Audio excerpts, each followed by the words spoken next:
communication from the chair. Thank you. Honorable colleagues, welcome to today's sitting.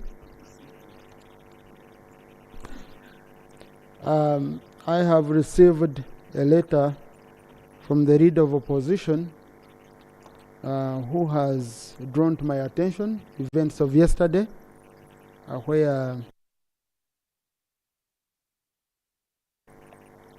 I decided to walk out of plenary because the minister to give a statement with regard to their complaints on arrests of their leaders. Of course, like I guided them much earlier, I'm happy today they've taken a route that is acceptable, because yesterday the Minister for Internal Affairs had asked me permission not to be in the House. Now there is no way I could have said stand up and make a statement when he had my permission to go and address other matters. So they have made a request that I should invoke my powers to require the Prime Minister to come with the Minister for Internal Affairs and make a statement with regard to the complaints which they raised yesterday.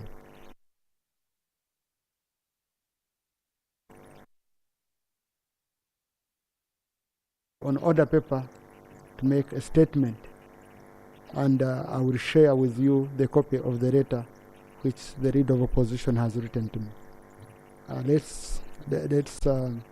These are things which we always handle in this house, and it's issues usually where we want to get more information. So I found it not plausible for me to call on the minister to come and just give a casual response when serious issues are being raised. And I'm glad that indeed that they followed this route. So we shall have a statement tomorrow. Honorable members, I've also received a communication from signed by the Right Honorable Speaker of Parliament, Antoinette Among, and it goes: Honorable members, we record that my office received a letter dated 15th August 2023 from the Honorable Nathan Nandala Mafabi, Secretary General of the Forum for Democratic Change, communicating the decision of the FDC party to remove Honorable Ibrahim Sembujunganda from the position of FDC party whip and replace him with Honorable Yusuf Nsibambi, MP Mawokota North. No sooner had I received the said letter than I received a petition from some honorable members of Parliament who subscribed to FDC, signed by Honorable Muiche Francis, among others, MP Bukwenju Kaute, which was received in my office, challenging the replacement of Honorable Ibrahim Semujunganda with Honorable Yusuf Nsibambi on the grounds that the author of the letter had not followed the FDC constitution in arriving at the above decision. I was, as Speaker of Parliament, constrained by the said petition to effect the replacement of the FDC party whip. I therefore stayed action on the letter of the FDC Secretary General, pending further action from the party in addressing the grievances raised in the petition. I communicated my position via my letter dated 16th August 2023. On the 6th of October 2023, the court made a ruling to the effect that the FDC National Delegates Conference was free to convene and elect new office bearers. Following the successful elections within the FDC party, the Secretary General has vied his letter dated 7th October 2023, written to me communicating the decision of the National Delegates Conference of FDC appointed Parliament. In the circumstances, therefore, I do accept the designation of Honorable Yusuf Nsibambi as the FDC party whip. I take this opportunity to congratulate Honorable Nsibambi Yusuf upon his appointment to the office of FDC party whip in Parliament. The Honorable, do you have a word? You want to?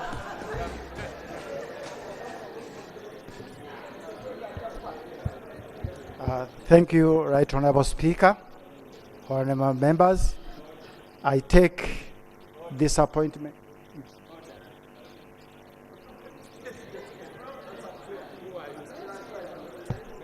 Thank you, Right Honorable Speaker. But who has allowed you?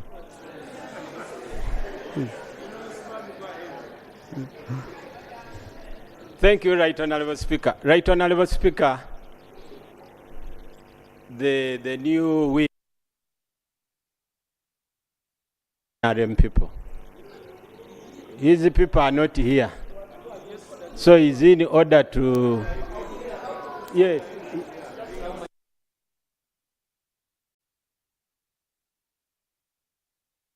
When the people is supposed to weep are not yet in here. Right, Honorable. Honorable, order for refusing to be whipped. No, but we have opposition members here. We have FDC members here. I already see around 4 of them. Even some are reigning. Even the reigning ones are here. So Honorable Nsubambi. Thank you, Right Honorable Speaker, for the protection. I take this appointment for my party as a very big challenge. You can tell and see what is going on. So it's my duty and responsibility to galvanize the party and also to bring some sense of decency in the debates we are making in Parliament as FDC. I promise to work with all the other members, and my whipping is not like I'm a supervisor, but I'll try to ensure that at least we have common positions which meet or address the issues that affect society than just playing to the gallery. Thank you very much, Right Honourable Speaker.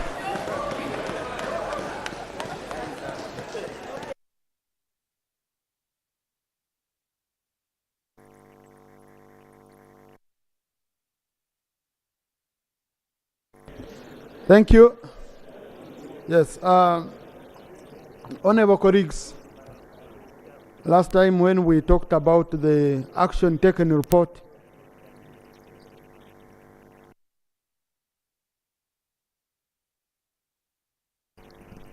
Right Honorable Speaker, I want to take this opportunity to congratulate for accepting to take that position and also assuring us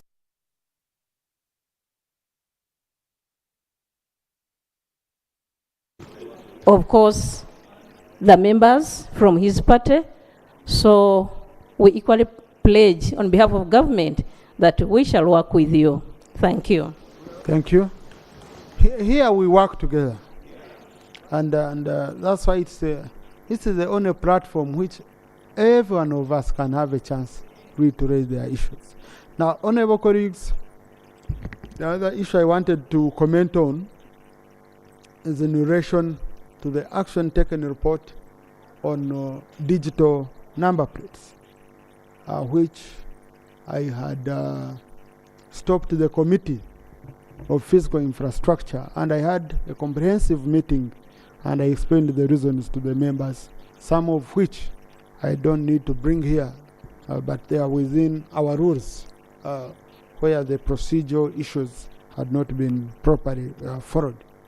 Honorable colleagues, since then, I have had a meeting with the Attorney General and the Minister for Security, where a formal complaint was made. This was a classified procurement which we were handling in a manner that is not provided for under the PFMA on how classified matters are handled. Okay? So, because of that, I want to invoke Section 24, subsection 2 of the PFMA that handles issues of classified nature, whereby we have a committee. For budget, we have a committee. For accountability, we have a committee that handles classified matters. And the procedure is very clear. Even those names are vetted. Some of them are provided for under the law, chairperson Committee on Finance, chairperson Committee on Budget, chairperson Park. So they are provided for, but those names are provided for, but others are not. And those which are not are even supposed to be taken for vetting, because this is about security of a country, not things which we want spread around. And the procedure is, once the classified committee handles a matter, the report is handed over to the Speaker of Parliament, who handles it with the head of the executive. And it is the duty of the Speaker to ensure that the concerns raised in that report are followed up to the RATA. So with that, I want to now use my prerogative and invoke Section 24(2), that the classified committee, which handles budgets of classified, handles this matter. The minister should appear, and the minister is responsible, and they report to the Speaker within 45 days. But I also want to invoke my authority under Rule 7 of our Rules of Procedure to add on the chairperson of the Committee on Physical Infrastructure, because of the great work they have done and the evidence that they have, that they can share it that side. So with that, I will have matters of national importance. On my communication. Yes, Honorable Macho. Mr. Speaker, I want to appreciate your communication, and majorly, I want to thank God for using you today, that my good friend, the Honorable Sivambi, becomes a whip of FDC. This makes me to stand on the floor of Parliament and say, the God of the National Resistance Army is working.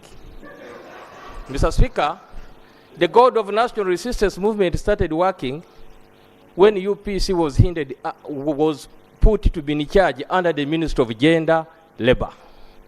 Then secondly, the God of NRM I belong to worked when the Democratic Party was put under the Ministry of Justice and Constitutional Affairs. Today, on floor of Parliament, Honorable Sivambi the Whip have just said he's ready to work with NRM, which means he should be ready for a ministry, so that we know that the God of NRM works totally. NRM come 2026 will be a dancing party in this country and in charge for steady progress. Thank you, Mr. Order. Right Honorable Speaker, matters of this House are matters of legislation, and those are about the laws. And what has just happened is follows the rules of this Parliament. But the honorable member there rose on his God, which God we don't know. And forcing the House to want to believe him in anticipation, and yet our rules don't allow that. So is he in order to mislead this House, to say that it is his God that is turning events in this House, and yet for us it is about the laws?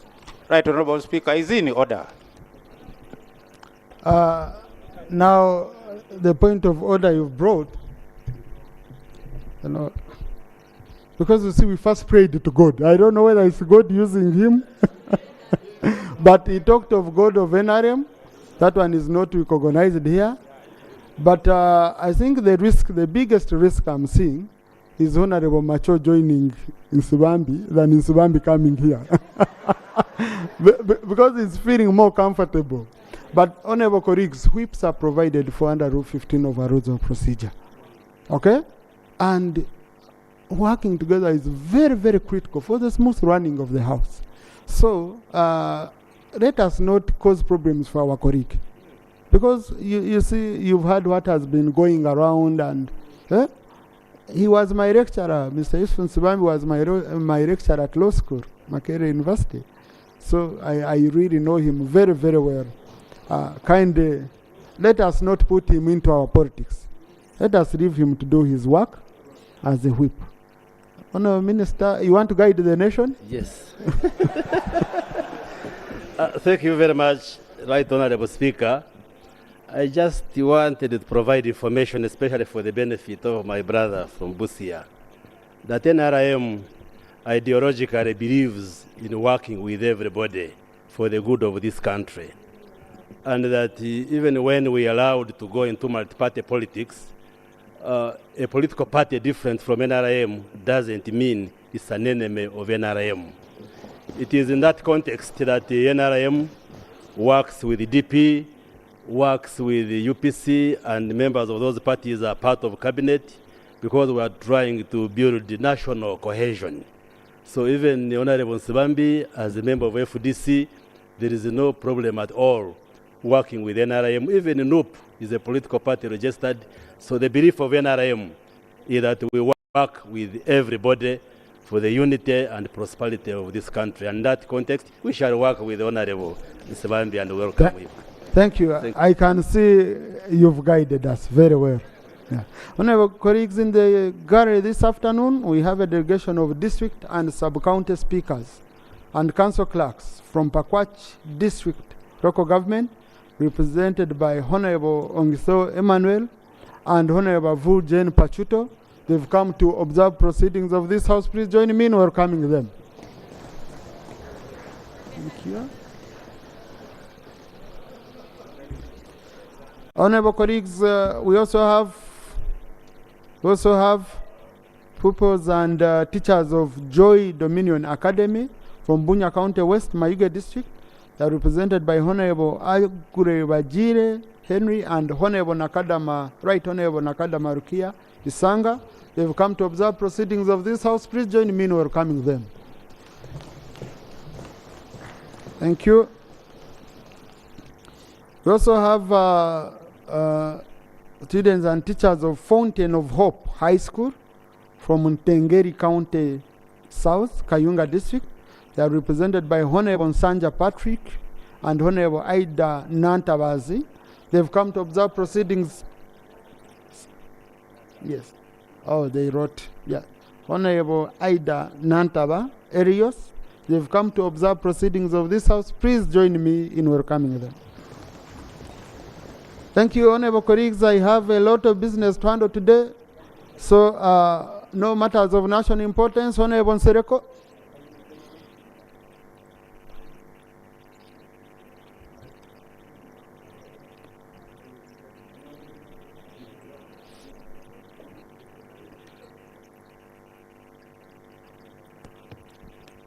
Thank you, Right Honorable Speaker and honorable members. Right Honorable Speaker, it has come to my knowledge this afternoon and a few days ago, but conclusively this afternoon, that there is a sweeping arrest and detention of cyclists in the city that are doing commercial business known as Bodas. And while some were passing Ginger Road this morning, we witnessed an accident. I think one of them was trying to evade the law enforcement and was carrying a passenger. They ended up crashing into a car, and you would see what happened to the passenger. It was pathetic. So, Right Honorable Speaker, we do not say no to the role of the law enforcement in performance of its duties. However, these young men mainly, who perform this duty as cyclists, have come to us and stated that we do not say no to acquiring driving licenses or riding licenses for our cycles. But the price is extremely very high. Because to have a Boda rider pay the same cost for a riding license, like me, who drives a car, is really, really unfair. And that comes from our legislative arm. When I was passing through Liantonde on Saturday, I was stopped by another cyclist who said, "Honorable, we hear you there, but we've become a farm for law enforcement officers this side, because they take it as an opportunity to stop us at every chance that they would come across in order to extort money from us." Now, this vice must stop. Right Honorable Speaker, we owe our people a duty of care. We know there are not many jobs in the country. These young children have gone to school and have failed to find jobs and have decided to part away with their parents' land in order to get motorcycles and at least keep themselves busy, but also become breadwinners for their families. However, the high-handedness in apprehending them, their usage as a weapon of extortion by some people within the law enforcement department. Look at the number of motorcycles at police stations. This would be capital for these people. Right, Honorable Speaker, if you look at this cycle, it will only create criminality. If we want to educate them, let's do that on better road safety measures. If we want to pursue them, let's adopt what you're saying, the use of electronic measures, so that we know a Boda cyclist who has not stopped at traffic lights will be fined. Let's use the fines. But apprehending them using hands and arms and physically, at the end of the day, has not only caused more chaos, but even more accidents. Prayers, Honorable. My prayer, Right Honorable Speaker, is simple. Is that, yes, we need safety on the road. We need trade order in the cities and even in the villages. We need to protect the lives of our people who are using these motorcycles for their normal business. But we are also saying that the law enforcement should go slow, and in any case, this House should come back and review the fees of riding licenses, or what we call driver's licenses, so that it is easily accessible, it is affordable and usable for every single cyclist that is there in this country, so that after that, and after taking them through courses of learning, then we can start the other process of fining and apprehension. But keeping motorcycles at police stations is not only dangerous, but it's also a security threat. And I implore this House that we unanimously stand up and stop this vice. Thank you. Thank you. Clerk, we usually have 2 minutes for matters of national importance. I don't know whether this was 2 minutes. But colleagues, we have free seating. So don't squeeze yourselves. We have free seating. Feel comfortable. Attorney General can be... Thank you. Thank you. Honorable Minister for Works. But why are you squeezing on this corner? Spread yourself. Thank you very much, Right Honorable Speaker. I will not tell lies to Parliament that the fees for the permit for the motorcyclists, that the fees will reduce today or tomorrow, because it came into place by the Act of Parliament.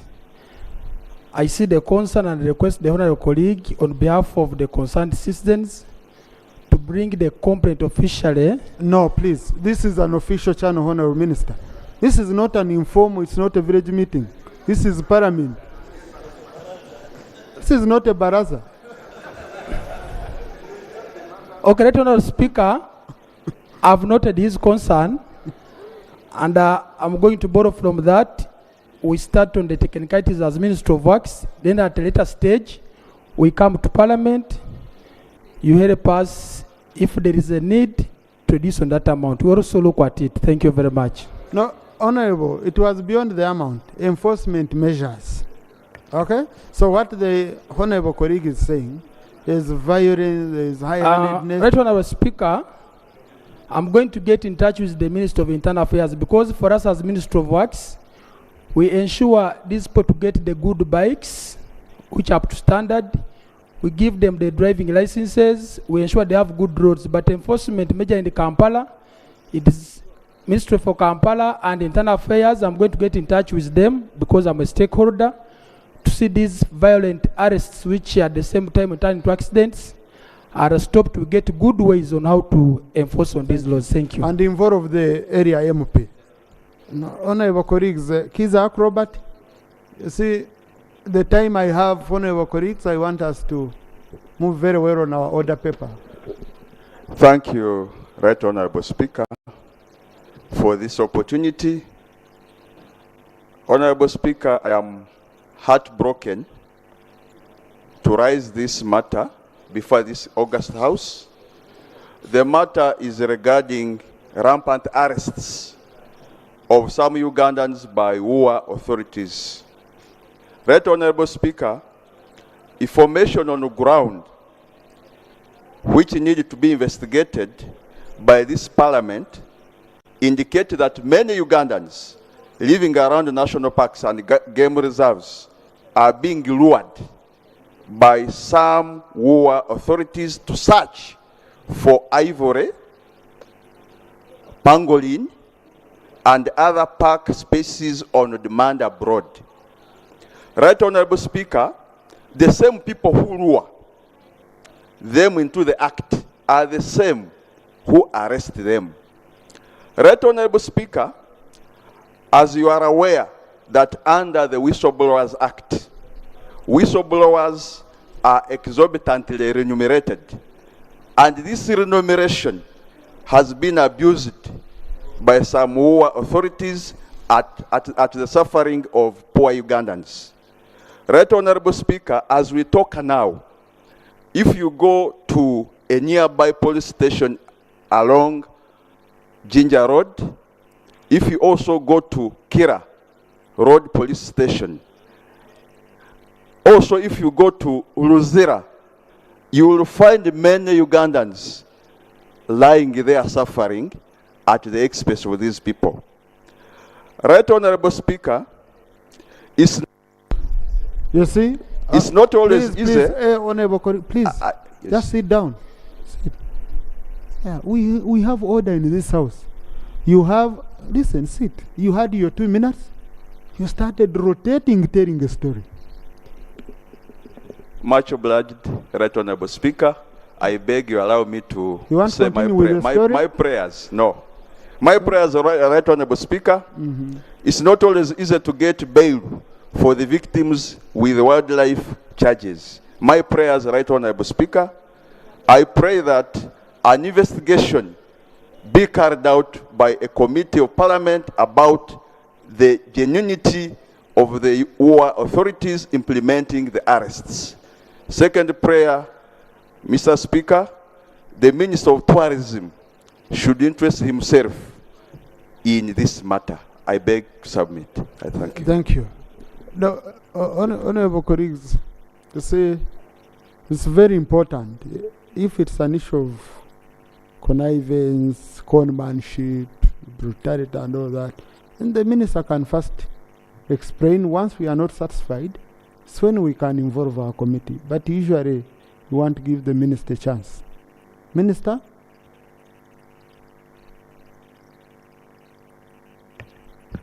Thank you, Right Honorable Speaker. I want to thank my colleague, my neighbor, Honorable Robert, for raising the matter. It's indeed unfortunate if the allegations are indeed true.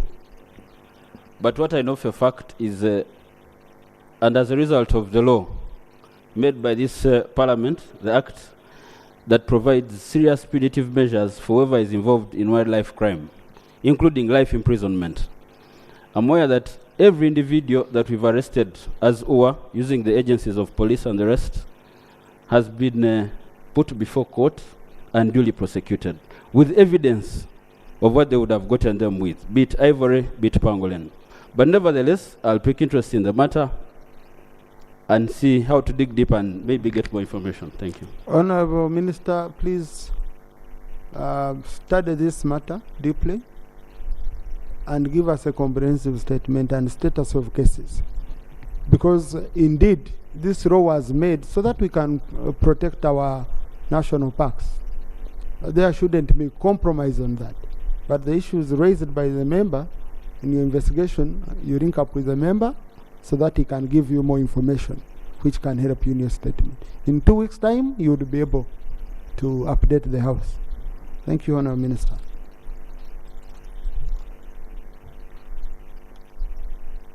Kaya Christine is not here. Jocelyn Kamateneti.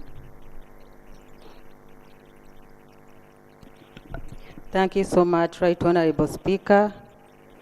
Right Honorable Speaker, in July 2023, this year, Ministry of Education and Sports issued a list of secondary schools and primary schools chosen for grant aiding in the financial year 2023-2024.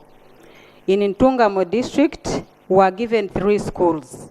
That is Ngoma Secondary School in Nachera Sub-County, Karam Secondary School in Nyarutund, Mama Janet Girls School in Yachera Sub-County, with their proposed allocation budgets of 659 million each school. We went to Ministry of Education, confirmed with Commissioner, made all necessary preparations, submitted the list of the requirements. On 26 September this year, 2023, in a letter written by Permanent Secretary of Education to Public Service entitled Request to Grant Aid 38 Primary Schools, 46 Secondary Schools in financial year 2023-24. Ngoma Secondary School and Karam Secondary School are not mentioned. Ntungamo District has 34 sub-counties. We have a population of around 580,000 people. We need primary schools. We submitted a list of 5 primary schools requesting for grant aiding. None is appearing on the list. Prayer. Our prayers. Ngoma Secondary School and Karambi Secondary School be grant aided this financial year 2023-2024. 5 primary schools submitted be considered for grant aiding this financial year 2023-2024. Prayer number 3. Ministry of Education should have equity in distribution of resources. Thank you. Now, honorable colleagues, I can see members are looking at each other, but in Ntungamo district, sometimes I even pity the MPs. It's unique. It has around 5-6 districts if you are to talk of an average Uganda district. I can tell you. And this is a problem, I think, which the central government needs to look at. Service delivery based on administrative units cannot be effective. You should look at other parameters. When you say, for example, when you say Ntungamo districts gets the same quota as Mitoma, okay? You're cheating people from Ntungamo, and that's why you have a clamor all the time. Districts give us Wakiso. You look at the people. So you need to look at a unique way as a government of looking at this. But the one of schools, Honorable Minister, Education, you've heard the prayers. Thank you so much, Right Honorable Speaker. I want to thank my sister for raising this very critical matter, because matters of education is a key priority for everybody. And it is true that my ministry, last financial year, we budgeted for coding and grant aiding primary schools and secondary schools across the country. However, the resource that we were given could not allow the numbers to be higher. Despite being budgeted for last financial year, the funds were not released, Mr. Speaker. This financial year, again, we budgeted for 38 primary schools and 46 secondary schools, as my colleague has mentioned, according to the availability of resources given the small envelope we have. And indeed, these schools were selected very carefully, knowing that there were very many, in hundreds of primary schools across the country that needed coding. Likewise, in 100 secondary schools across the country that needed coding. But I must say that what my sister said is true, that the permanent secretary wrote a letter, of course, indicating these 38 primary schools, community primary schools, and 46 secondary schools across the country for grant aided. But that's not the final step. I want to request you, Mr. Speaker, that I get more information. Of course, those are the lists that were sent to public service, but allow me to get more information. Honourable Minister, continue. If that is the final list, and in the event that there are more resources, if we can add more schools, including what my sister has raised. Otherwise, they are really few because the funds could not allow us have more schools for coding and for grant aided. Thank you. Thank you. Yeah. Now, honorable colleagues, clarification is for the member holding the floor, and we don't have anyone. Yeah. No, she's not on the floor. We've moved on. Honorable Pascal Menya.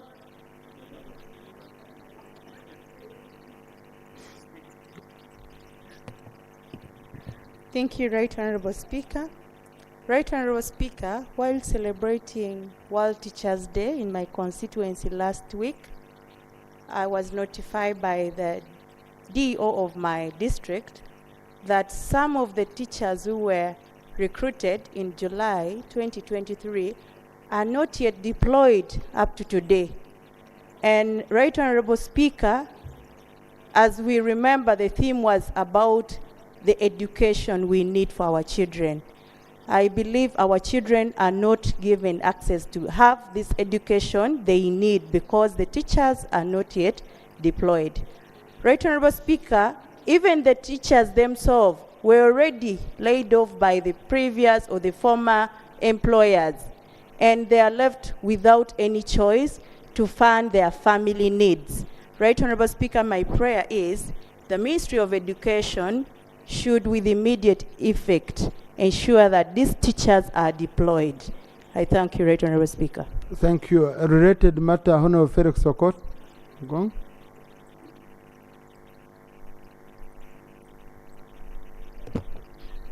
Honorable Speaker and members of Parliament, I rise on a matter of national concern.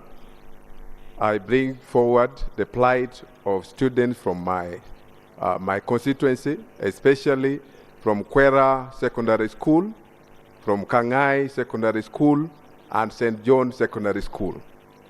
Mr. Speaker and honorable members of Parliament, my students in my constituency are very concerned about their future. Right now in Kwera Secondary School, they have only 6 teachers instead of 32 teachers. This will affect their future. In St. John Secondary School, they have 7 teachers. And in Kangai, they have 9. So I don't know whether it's a matter of design, it is by design or by commission that my people are being undermined and marginalized. This is the future of my people, the future of the country. They are paying school fees, but they have no teachers. Prayers, Honorable? And my prayers are to request the Ministry of Education to urgently deploy adequate teachers to these schools. For emphasis, Kwera Secondary School, Kangai Secondary School, and St. John Secondary School, immediately, without fail. Thank you. Honorable Minister. Procedure. Honorable Enos, procedure. Thank you, Mr. Speaker. I'm raising under Rule 8. It's not provided for, but it seems that we all have the same problems like our colleagues. Through you, Mr. Speaker, can you ask the Ministry of Education, like yesterday the electricity sector we discussed, can we ask the Ministry of Education to give us a status of the education sector so that we can all bring out all our problems, because we have almost the same challenges. Okay. Honorable Minister. Thank you so much, Right Honorable Speaker. I thank my 2 colleagues for raising this matter all relating to teachers. Right Honorable Speaker and colleagues, last financial year, my ministry recruited over 5,000 staff, out of which over 3,000 were teaching staff.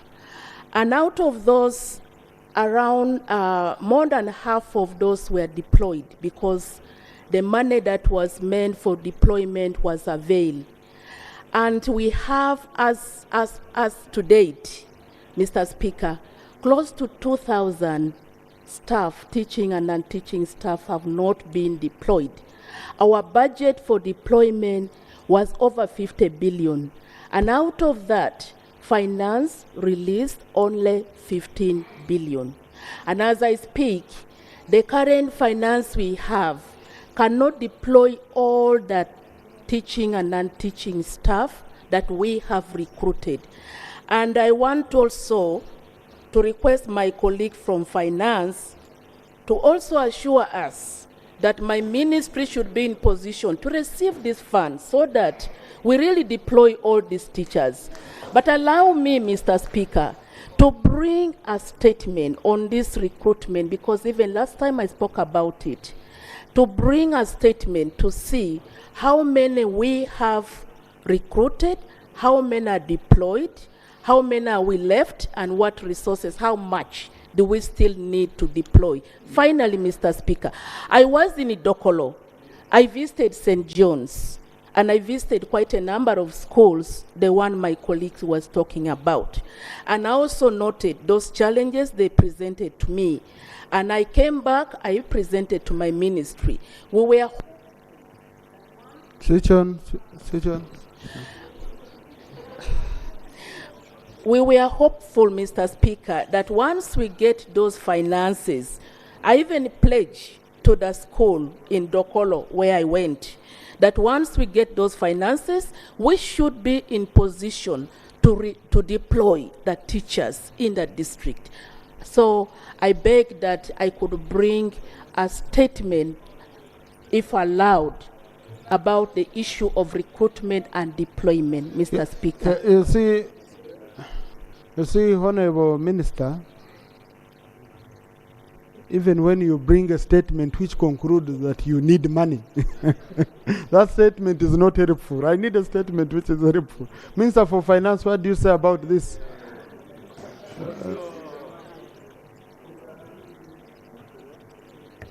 Thank you, Right Honorable Speaker. Right Honorable Speaker, I propose that you allow me sit with the minister and we harmonize before I make a statement in the House. Aji, what's the issue? Right Honorable Speaker, thank you very much. Right Honorable Speaker, we are always here during the budgetary cycle. Ministers present their ministerial policy statement. And we would like to see a government that has harmony and cohesion. Here is one minister in charge of education clearly stating that they presented numbers towards you for funding. Because listen, our young generation can only be guaranteed of a secure future you talked about in your manifesto if they are well educated. Now, the plea of Honorable Felix Okoto Gong was that parents are footing a bill they are paying for zero service. Heads should be swinging because there is someone footing a bill from their own pockets to send their children to school and they are not finding teachers. That means that is proper abuse of office, I can tell you.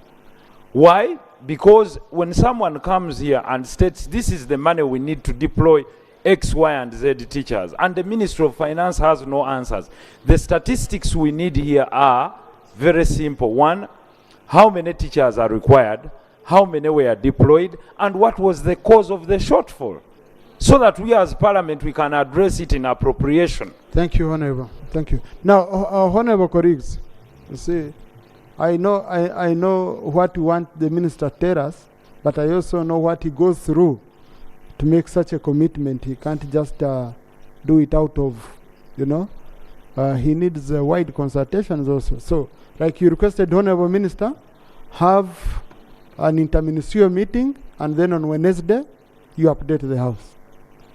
Mr. Speaker. Or you want to make your statement now? Mr. Speaker, this matter is very sensitive, and I am also a member of Parliament. I receive similar concerns. What Honorable Sereko is saying, that what the minister proposed to us, and which was finally, which I presented to you for approval, I would like to refer both of us to the Appropriations Act, and I commit that what we appropriated, Mr. Speaker, sir, will be released. Yes, the minister is now trying to be tactical. Okay? Okay? But for now, what the minister is saying, he can only release what we gave him. But we also know that the minister is bringing proposals for supplementary. So if he believes this is a very critical item, if he takes it serious and he believes there is a gap, it's an issue he can consider in supplementary. So please, let's have a statement on Wednesday after your interministerial meeting. I think you have room to discuss, even consult at cabinet level, and then on Wednesday you give us an update. Okay? Yeah. No, I won't have minister. No, please, Honourable Minister. I won't have ministers whispering to each other. One comes, another one comes. I need my members to submit. I said they release 15, but they release 32 out of 50 billion. What is remaining is 18 billion. That's the only thing I want to correct. So 18 was appropriated? 50 was appropriated. 50 was appropriated? 32 was released. So the minister has committed that whatever was appropriated he will give. Yeah. So, but go back and cross-check. Okay? Yes.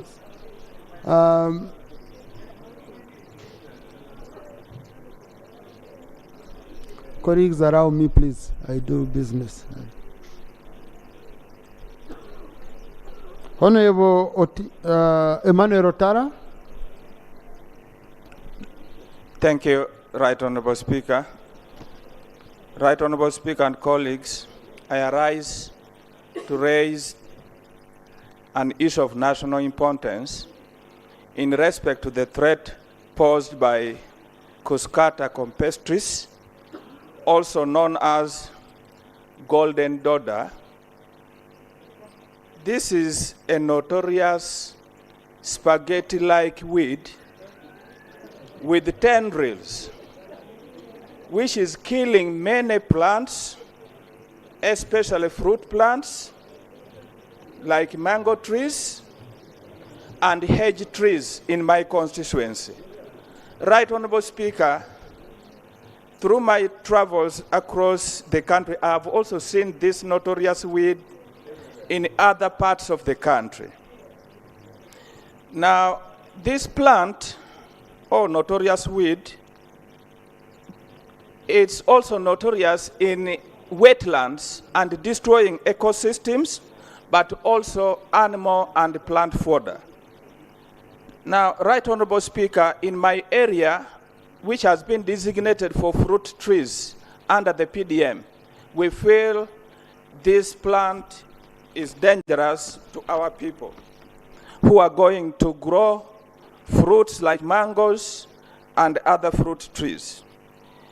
This plant is indigenous to New Zealand, and it is categorized as unwanted species. Prayer? My prayer, Right Honorable Speaker, is that the Minister of Agriculture, Animal Industry and Fisheries explains to the country the circumstances under which this plant, which... Conclude your prayer, Honorable. Thank you, Right Honorable. Which is indigenous to New Zealand, came into Uganda. From a weed, now you're calling it a plant. You're qualifying it. It's a plant, but a weed. Yes. Two, that the commissioner responsible for crop protection, or indeed any relevant official of the ministry, should immediately visit my constituency in West Budama South to assess the threat posed by golden dodder and devise immediate strategies to eradicate it in the area, but also across the country. And three, that the ministry should strengthen regulatory mechanisms to prevent importation of such dangerous plant and animal species into our country, bearing in mind the example of hyacinth weed that has become now notorious in our waters. Right Honorable Speaker, I beg to pray. Thank you, Honorable. Government, please, Minister for Agriculture, do as requested and report back within 2 weeks' time. because it might need time, consultations and all that. Okay. Colleagues, in the gallery this afternoon, we have students and teachers of Kinawa High School, Kawempe South Division, Kampala. They are represented by Honorable Kaziwe Bashir Bazira and Honorable Shamim Marinde. They've come to observe proceedings of this house. Please join me in welcoming them. You can stand up for recognition. I'm representing them.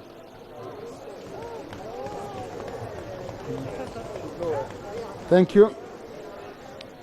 The honorable colleagues, the rest of the matters will be handled tomorrow because it's already 3 p.m.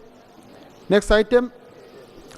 Item 3 on the order paper, statements by ministers on 1, the status of COVID-19 in the country. So, honorable colleagues, we shall be stopping at 3 on handling matters of national importance, education and all that, so that we go on substantive order paper. That's how we are judged on the business we manage to cover in a day. And then Thursdays, we shall be having 1.5 hours after Prime Minister's time to address members' issues every Thursday. So last Thursday, we handled, I think, over 80 questions for members. So I hope this Thursday, tomorrow, we can also handle a magnitude of issues regarding your constituencies. Minister for Harris.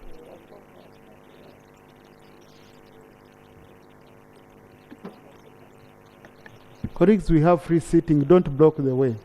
You know, I have. Let's not block the way. We have free seating. Right Honorable Speaker and Honorable Members, at the first sitting of the second meeting of the third session of the 11th Parliament, which took place on the 3rd of October, this August House directed that I should update the country on the status of COVID-19, and I am here to do it. Right Honorable Speaker and Honorable Members, it's worth noting that it is now more than 3 years since Uganda confirmed the first case of COVID-19 on the 21st of March 2020. And as you may recall, Uganda recorded 3 major waves. The first was caused by the Wuhan virus, mainly spread by truck drivers from August 2020 to January 2021. And we recorded 41,930 cases and 341 deaths. The second wave was caused by the Delta variant and lasted from May 2021 to August 2021. We recorded 57,767 cases and 2,912 deaths, while the third wave was caused by the Omicron variant, which began in November 2021 to February 2022. We recorded 35,845 cases, 334 deaths. And from March 2022 to date, we have recorded 45 deaths. Like for the first wave that swept across the world, in 2022, Uganda averted the fourth wave.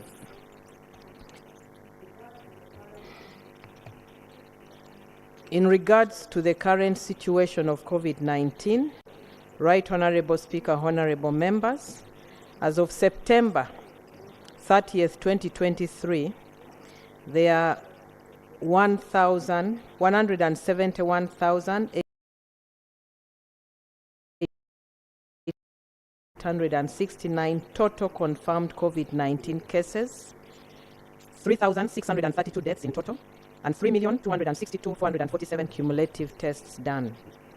Between January to September 2023, Uganda has recorded 1,748 cases with a monthly average of 194 cases.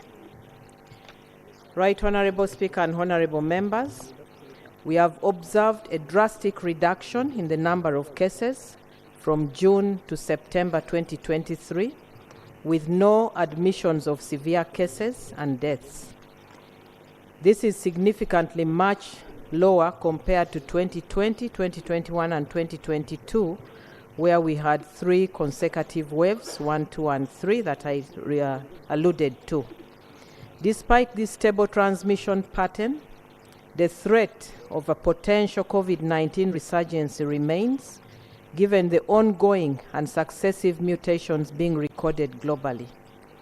The difference is that as a country, we are much more prepared in terms of oxygen supply, healthcare workforce competence and expertise, bed capacity, including the high dependency units and intensive care units. Right Honorable Speaker, allow me to inform this august House that the top 7 districts reporting highest number of cases, the highest number of cases above 30 from January 2023 to September 2023 include the following: Kampala, Wakiso, Masaka, Kisoro, Gulu, Mbarara, and Luero. And the numbers are as follows: Kampala 1,020, Wakiso 279, Masaka 50, Kisoro 46, Gulu 45, Mbarara 39, Luero 30 cases. Right Honorable Speaker, Uganda launched the COVID-19 vaccination campaign on the 10th of March 2021, and as of September 25th, 2023, a total of 26,471,494 doses of COVID-19 vaccines have been administered to the population across the country. Of these, 19,203,485 was given as the first dose, 6,735,177 as second dose, 532,832 as booster dose.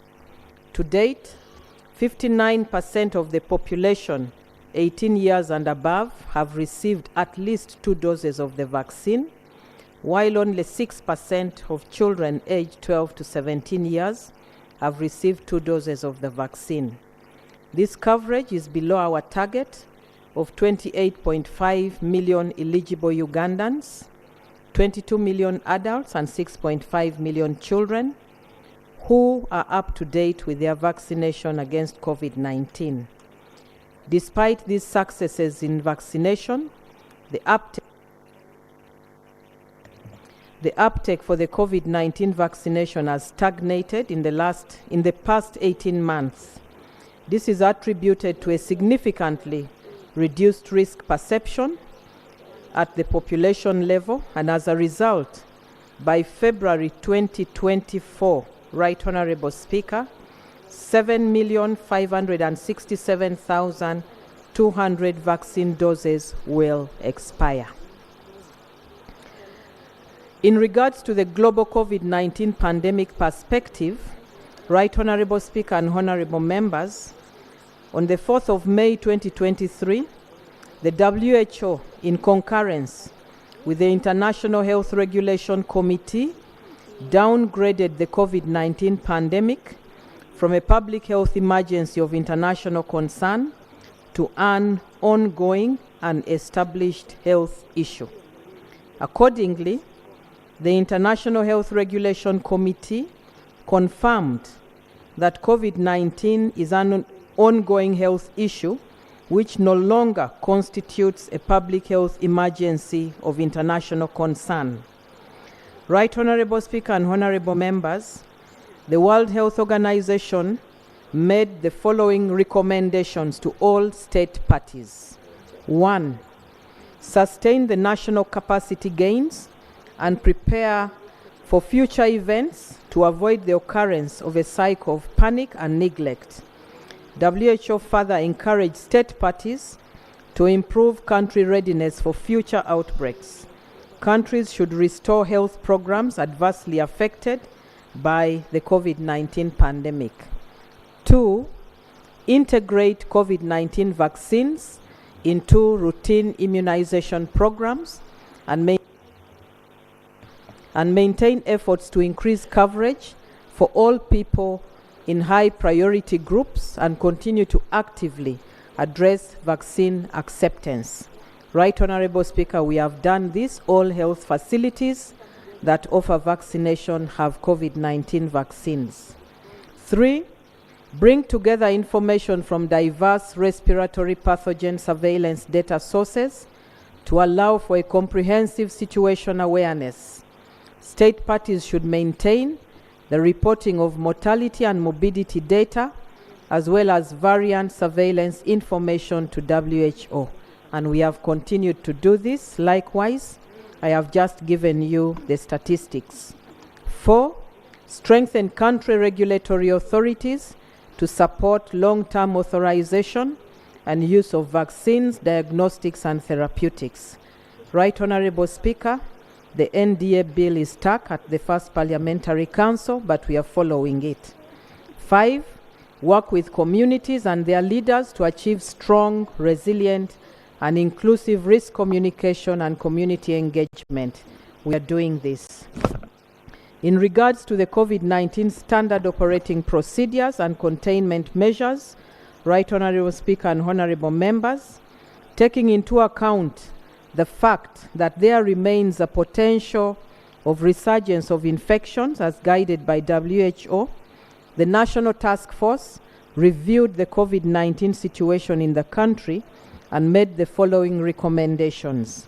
1, where the risk of potential exposure is likely, especially in enclosed places and public gatherings, the use of masks for all individuals is highly recommended.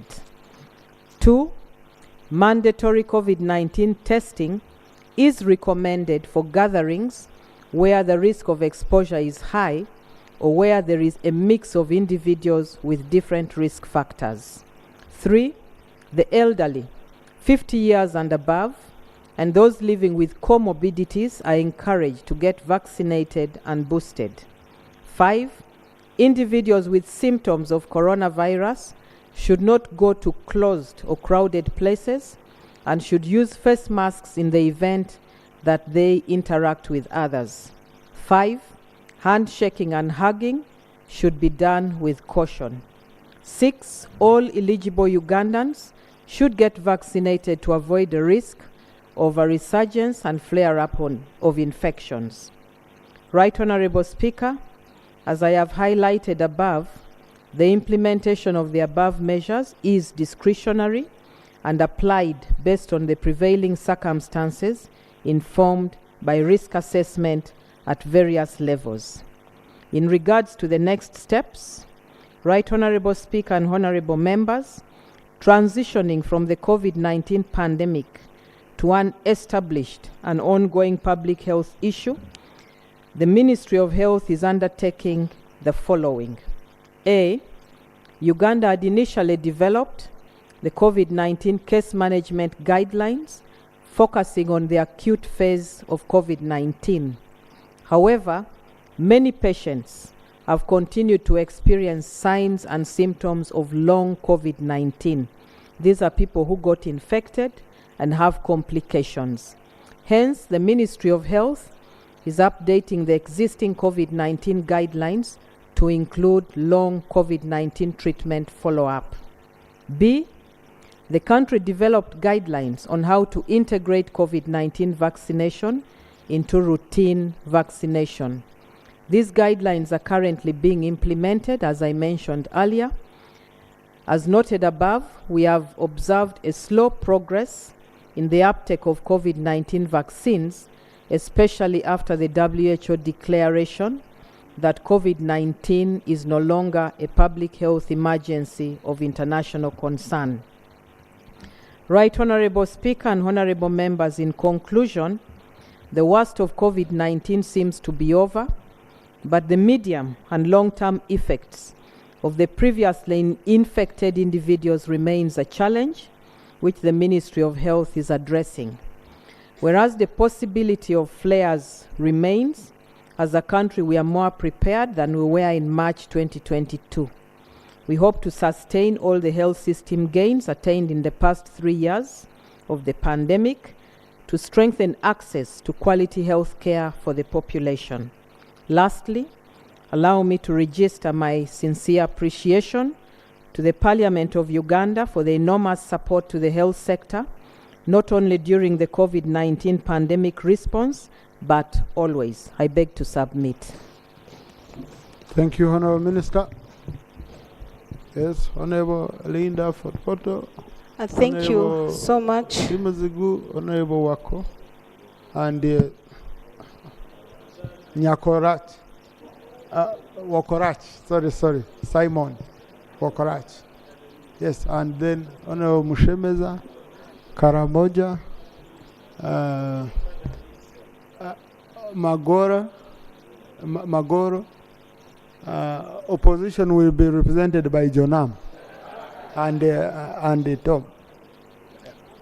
Thank you, Right Honorable Speaker. I would like to thank the Minister of Health for the statement. And indeed, it is true. They had increased on the oxygen supply in all regional referral hospitals. But through you, Right Honorable Speaker, I want to inform the Minister of Health that for Porto Regional Referral Hospital, for the last 8 months, our oxygen plant has been out of service. We have been relying on oxygen from NMS, which comes and cannot take even a week. Patients are currently buying oxygen from pharmacies, and those who cannot afford, you can guess what happens. It is a real problem. The hospital director wrote a letter to the Ministry of Health on the 27th of March, 2023, but up to today, the oxygen plant has not been serviced.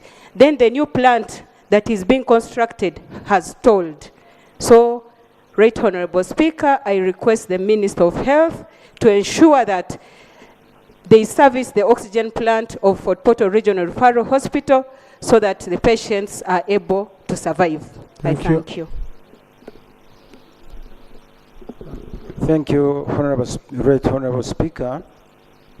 And I take this opportunity to thank the Minister for Health for bringing this report at this moment when the whole country thought maybe COVID was no more. However, I want to understand which methodology has been used to ascertain the areas of Uganda that have got more COVID prevalence. Because we have discovered that Kampala, Wakiso, Mbarara, then Kisoro, and Gulu. We might say that Gulu is a border district, then Kisoro is a border district. But we have border districts on the eastern part of Uganda, and they interact like any other districts. So, should we think that Eastern Uganda doesn't have COVID, or the testing is not being done there? Because in most cases, Uganda here, we test when the president is visiting. The Eastern Uganda might have not been visited by the president for some good time. He was in Tororo. He was in Tororo recently. So we want to know the criteria, the technique they use to understand the areas which have COVID. Thank you. Secondly, we want to know how far we have gone with the preparation of the vaccine, because that would be the best preparation we would have as Uganda. Beds we have, oxygen we have, other things we have. But if we don't have the vaccine, then we shall be in trouble, because we might need to vaccinate our people again. Thank you. Thank you. Honorable Wako. Thank you, Right Honorable Speaker, for giving me this opportunity. Right Honorable Speaker, I thank the government, especially the Ministry of Health, for the spirited fight against COVID-19. However, Honorable Speaker, much as the ministry is encouraging old persons to get vaccinated, there are still some people in the villages, especially the old ones, who were not vaccinated against COVID. My prayer is that measures should be put in place for them, since it is difficult for them to move to the vaccinating centers. I thank you. Thank you, Honorable Simon Wakorach. Thank you, Right Honorable Speaker. And I'd like to use this time to say a big thank you to the Honorable Minister for the comprehensive submission to the country. Right Honorable Speaker, I only have two quick clarifications from the Minister. Number one, Gulu District. Gulu was mentioned among the highest districts, still with COVID. But you remember now we have Gulu District and Gulu City. I would like to know from the minister which one among the two, so that we are at peace. Number two, Right Honorable Speaker, we also want to know the level of engagement now the government have with those who supported the fight on COVID. For example, Dr. Gwang and Dr. Lamara. What is now the level of engagement? Have we left them or we're still using them as the government? I thank you. Thank you, Moroto Municipality. Then Professor Mshemeza. Thank you, Right Honorable Speaker. I want to thank the Minister for the statement. However, I also want to inform government that there are districts that border with countries like Moroto, which borders with Kenya. So if we talk about COVID still being around, then we should also be careful with the influx, because there are places that are not controlled, that people move in and out. And then secondly, also the testing kits that we use for the swapping equipment, what long-term effect does it have on people, especially those that are tested all the time? And then if you say COVID is still around, then why is it that we only do it for particular sessions? Why can't we have routine tests for also other communities? Thank you. Yes, Professor Mshemeza. Thank you, Right Honourable Speaker. I appreciate the Minister, the Ministry and our government for fighting COVID-19 and also inculcating a culture of putting on a mask. Yesterday I had a mild flu and I did not find any problem putting on a mask. I think that is a plus. In your presentation, you indicated 26 million plus got a first dose, 6 million plus got a second dose, and 5 plus third dose. And your conclusion was 59% were immunized. My calculation is that 6 million over 26 million brings 23%. So how did you come to 59%? Because I believe somebody to be fully immunized, you get the first and the second dose. Number three, what is your long-term strategy on the medical officers or medical personnel that were trained on specialized services, laid off, in terms of bringing them back within the mainstream health sector to improve our personnel? And finally, the issue of vaccine has been raised by Honorable Tumuzigu. The process of developing a vaccine also had other processes of developing drugs that would deal with elements of similar nature. What is the progress? Did we abandon the project? Because this is very important in terms of our human medicine development. Thank you. Amuria, Rampara, Magoro, and Tom Saroti. Thank you, Right Honourable Speaker. Right Honourable Speaker, I would like to thank the Minister for the statement that she has provided. However, I have a few things that I wanted to seek clarification from the Minister. Right Honourable Speaker, the vaccines we have been using are donated to us as a country. I don't know whether we have anywhere in this country where we check those vaccines to test and find out that they are good for human consumption, to be used on humans. Right Honourable Speaker, I stood here on the issue of vaccines, especially rubella, which also brought issues to our children. And I want to say that after the elderly received this vaccine, the COVID vaccines, so many people have been dying. I don't know whether the government has taken interest to check what is the cause of this death in these elderly people who received the vaccines. Because from there we should be able to tell whether these vaccines are good to continue receiving or not. Right Honourable Speaker, another issue with the vaccine that I have is this HPV, I don't know, this one of cancer, that was given to our children. Many children have started their periods before the age when they are supposed to start. So I want to know from the Minister, have we taken keen interest to find out whether these vaccines are really very good for us or there's some complications that come after this? Thank you, Right Honourable Speaker. Now, before I can see one of our members who is a health practitioner. Honorable Sylvia, you wanted to give us some information? Honorable Right Minister, I'll Honorable give you a Speaker. chance, you will respond.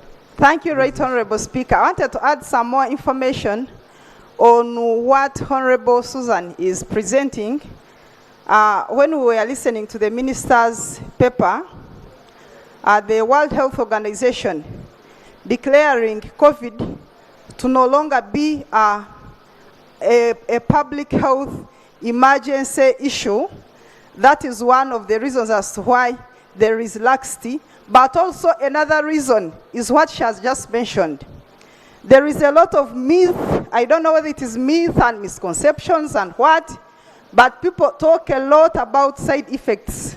So I don't know what the Ministry of Health has done about that to inform the public, to take away that fear from people. Or we don't know whether it is real, but it is the second cause of laxity for the uptake of the vaccination. I thank you. Thank you. Agor. Thank you. Thank you, Right Honorable Speaker. And thank you, Minister, for the presentation. Two things.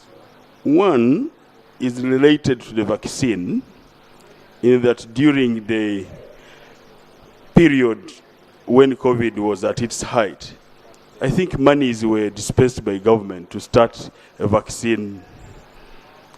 I don't know how it has progressed. And if you are having now guidelines in regard to including COVID-19 treatment and also vaccinating as an ongoing process, are we going to use our own vaccine, or we have enough vaccines from outside that we are going to use? And secondly, in the recent past, I think there should be a study. There are very many people who are dying because of lung issues. Last week, I lost like 2 people. And I have one in my house whom we have drained fluids from the lungs twice so far. And in fact, 2 weeks, a fortnight ago, 3 people died almost at the same time, but because of oxygen-related issues in the lungs. I would like you to make either study or research within Mulago here and see why this has come up. We presuppose that it could be either effects of those people who had COVID. And when the 3 people I'm talking about, they all had COVID, though they were treated, but they were got infected with COVID. Is there any related, and they were vaccinated too, but are there any related issues? Thank you. Thank you, Right Honorable Speaker. I would like to thank the Minister for the statement, and also equivocally thank the President, because he was a champion at the forefront of risk communication that enabled so many of us to uptake the services were offered during the COVID pandemic situation. Right Honorable Speaker, the Minister of Health mentions a challenge to do with vaccine acceptance. I would wish to know what strategy do we have in strengthening risk communication and community engagement, because with that we shall be able to allay the myths surrounding the vaccine uptake, which will be easy for the population to partake of the services. Then 2, we had a challenge with the ambulance services across the pandemic situation, and many of us as MPs ended up buying ambulances. It is not tenable for us to manage them throughout the term. What, especially us who come from Rampara, that is here with rugged terrain, would you find it prudent to avail us an ambulance as a district to support our services, and even other areas that don't have ambulances, because access to health facilities in our area is challenging because of the terrain. 2, even the health center 3s, the services they are still wanting. We did find it prudent to avail us an ambulance. I thank you. Thank you. And Honourable Minister, there are claims that some of the ambulances are not yet distributed. The ones for COVID, which you procured during COVID. So that's an issue you needed. Yes, Tom. Then Jonam. Thank you, Right Honorable Speaker. Honorable Speaker, I have brought to a complaint from my constituency where 3 people approached me. They said after the vaccination, for me, I have been perfectly okay, but my manhood has completely collapsed. Yes, that is the report I got. So, and I have to bring it here so that the Ministry of Health will carry research about it. And they said, is that the reason why the ministry is encouraging the older people to go for vaccination? So, it is a question. Thank you. Honorable, these are problems of not coming for repenting on Sunday. When we called all of you to come and repent. Yeah, okay? Yes, Honorable Migade, then Honorable Mara. Then, thank you, Right Honorable Speaker. oh. And I want to thank the Minister for that statement. But, Right Honorable Speaker, in the past, the Minister would update the country which is specific COVID. They had the names and types and would know which one is trending. But nowadays, Right Honorable Speaker, it is a fact that we should actually accept here that nowadays the way COVID testing is done is more of political. Testing is only done when we are going to meet the president. And when even if there's a national function that is going to bring together all people from different parts of the country, even where the speaker is the chief guest, and provide the president is not going to be there, there is no testing. And so it is very important, and I want to understand, is the COVID we have now presidential? Because and normally, Right Honorable Speaker, normally the president is many meters away from these ones who are actually tested. So how can we remain suspects and it is only maybe one person whom we know that we actually trying to show that is COVID-free? So I wanted the minister to assure me whether Uganda is COVID-free or not. Thank you. Jonam. Thank you, Right Honorable Speaker. I have 2 issues I want to raise here. One is related to the statistics we were given on the people infected and the deaths therefrom. I know that the deaths are mainly in hundreds, they are not in thousands. But those hundreds are still very important to us. And we also know from what my colleague Honorable Wakorach has stated that there have been 2 renowned persons, researchers and doctors in this country that have produced drugs which are out here in the market. But no mention is made anywhere on whether these drugs are working or not. And if they are working, would they have been used to control the numbers of people who have died? That is one. Number 2, West Nile is one of the regions with the longest border lines with our neighbors, Congo and Sudan.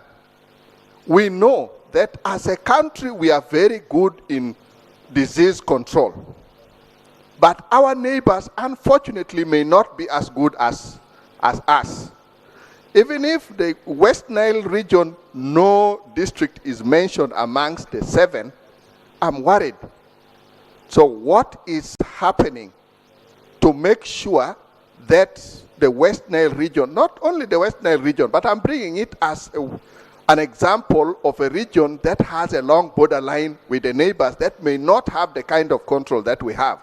So what is going to happen, Madam Minister, in those regions. Otherwise, thank you so much for your report.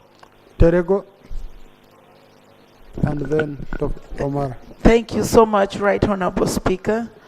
Right Honorable Speaker, it brings chill in my blood when I hear drugs, vaccines getting spoiled.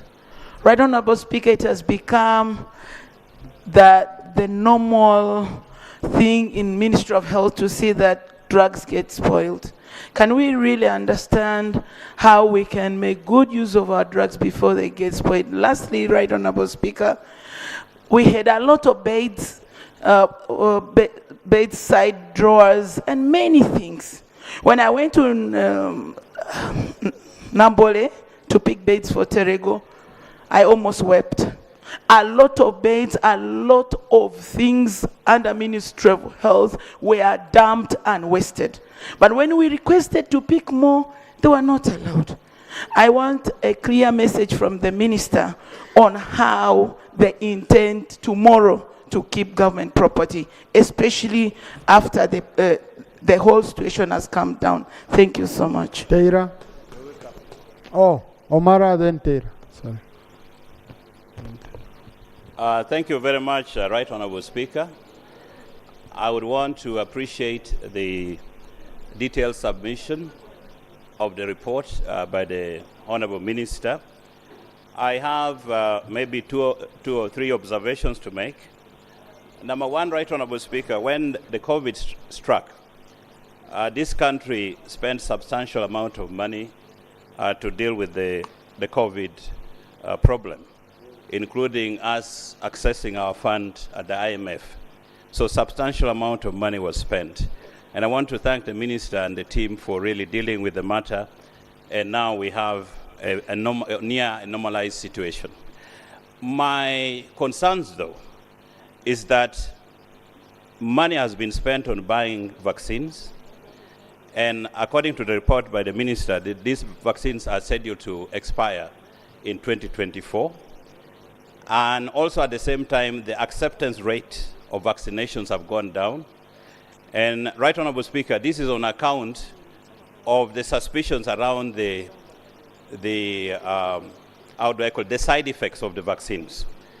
And in European Parliament, as well as in the US and by subject matter experts, they have indicated, and this thing is on YouTube, they have indicated that these vaccines have problems, and the European Union is actually now asking their nationals and the medics to remove the vaccines from the shelves.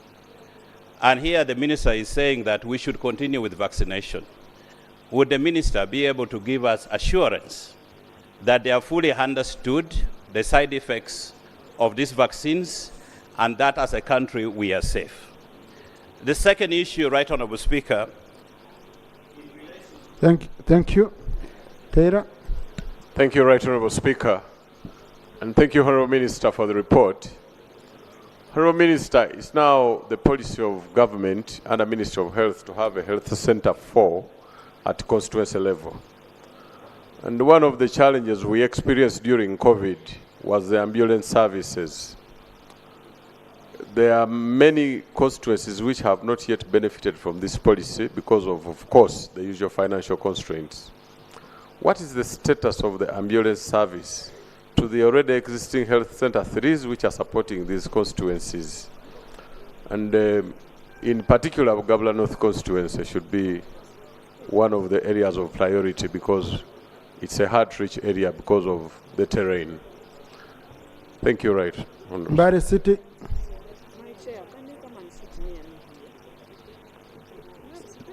Colleagues, don't squeeze. We have free sitting.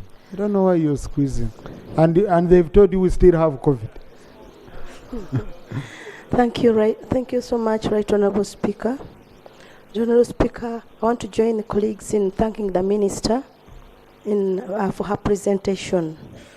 However, I just have a few concerns. The first one, Right Honorable Speaker, in her statement, there is need for further vaccination. And this vaccination is using the foreign vaccines, and yet the president was very, very stern on saying that we must have our own vaccines. I just want to know how far they've gone with these vaccines, because, Right Honorable Speaker, in my village, all the elderly men and women who were vaccinated died, including my father. All, including my father. So, if we are all to get these vaccinations, it's unfortunate. I don't know whether it was because of the vaccine or because their time had come, but all old, elderly, all in my village, all died. Right Honorable Speaker, right now, if they are encouraging us to go for the vaccinations, many people say that unless Uganda has its own vaccine, they can only trust their own, because whatever that we've taken from the foreign donations and other countries have questions. Just like a member has indicated that even impotency is also detected. Right Honorable Speaker, I just want also to find out what incentives. Thank you. Kibarya Chegegwa Achan. Thank you, Right Honorable Speaker. Right Honorable Speaker, when COVID had just entered this country, the Prime Minister then, Nduguru Akana Rugonda, and the Minister, who is still the Minister, had a lot that they had in report as far as improving the health condition and the health sector in this country. Regional referral hospitals, Right Honorable, were mentioned. There is a lot that had been promised to be put. And you remember, Right Honorable, COVID struck and it took us by surprise. Right Honorable, as COVID goes, we wish to take advantage of that situation and prepare further, that in case there is any other calamity or disaster, we are prepared. Right Honorable, I wish to take advantage of this and seek your guidance, and I seek your office to guide us through this. If the Minister has reports on the status of COVID, to equally update the House and this nation how far they have fulfilled whatever they promised as far as the health sector is concerned. And most of these hospitals that they had promised, they were going to equip and make sure they are at another level where they are now. Thank you. Chegwega.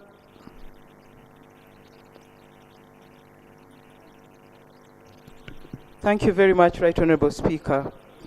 Right Honorable Speaker, the Gulf Council, together with the Ministry of Health, accredits hospitals in this country that do pre-boarding health checks for the domestic workers going abroad, especially to the Middle East. And even when the employers have paid money for these health checks, when they arrive to their destinations of work, there is a pre-arrival check for them to confirm whether the checks this way were thorough.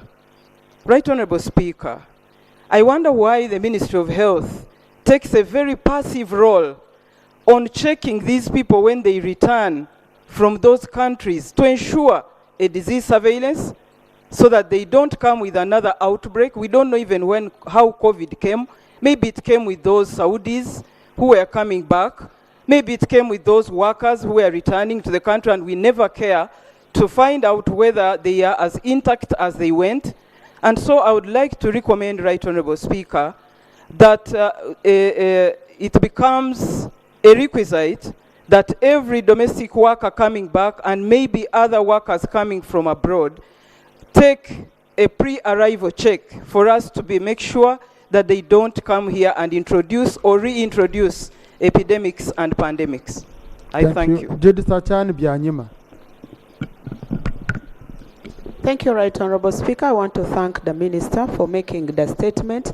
However, I want to inform the House and the Minister probably that most of these COVID vehicles that were distributed to the districts were withdrawn.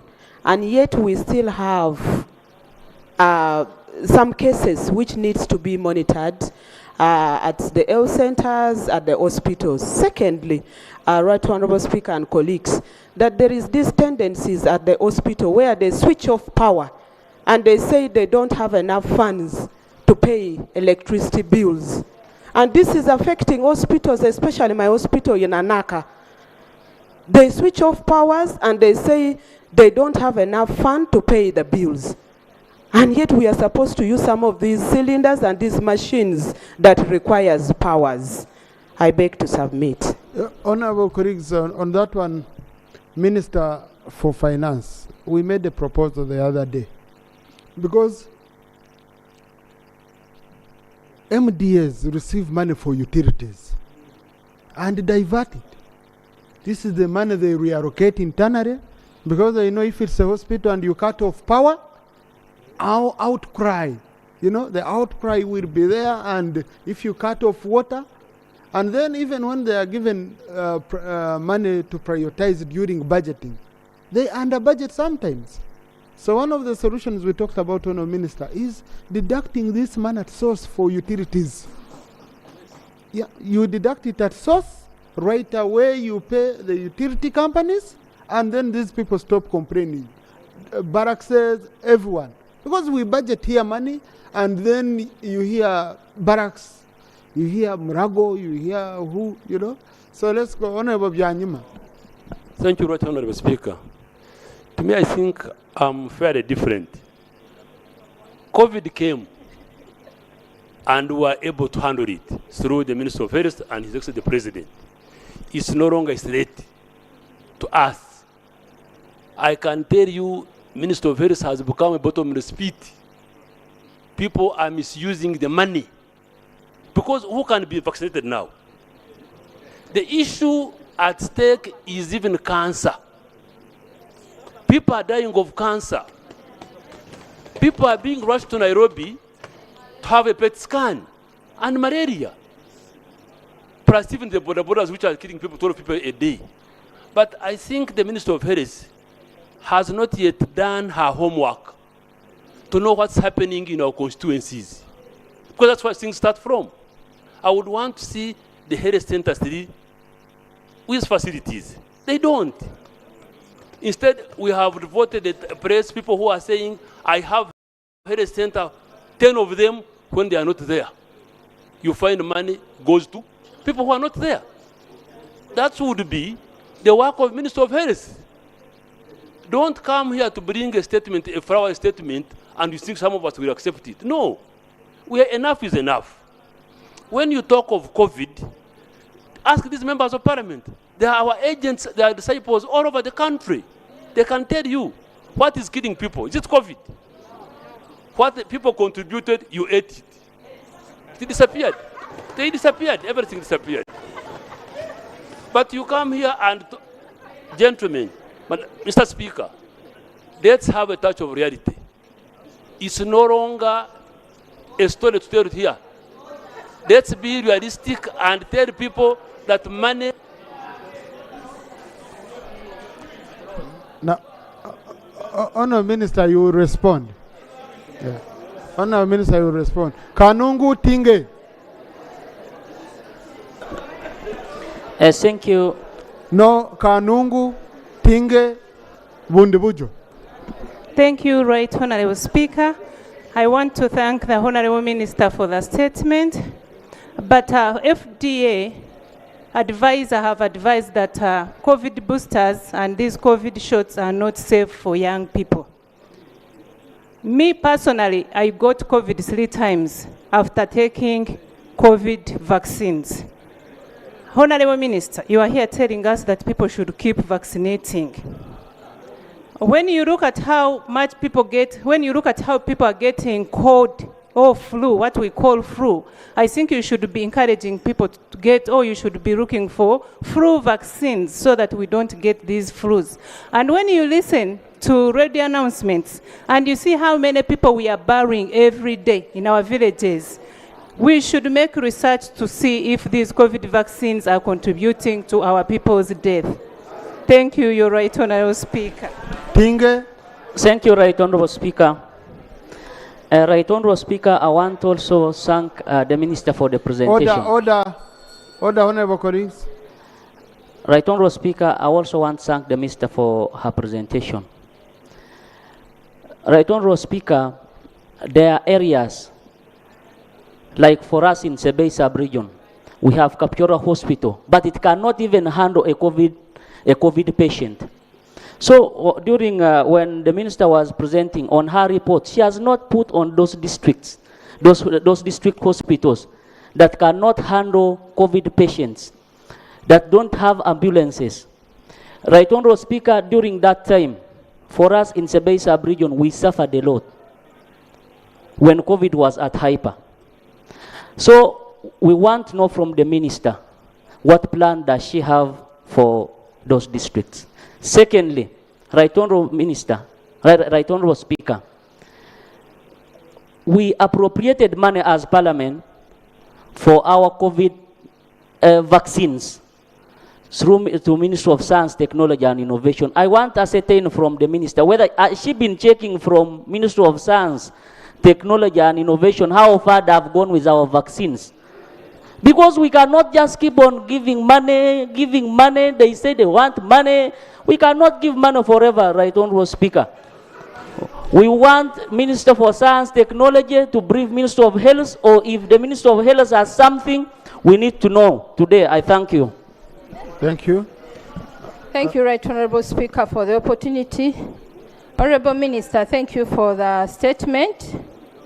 But I want to inform you that the awareness you are talking of, I think it is in Kampala or at the ministry alone. In our constituencies, the awareness stopped long time ago. We no longer hear those messages concerning COVID.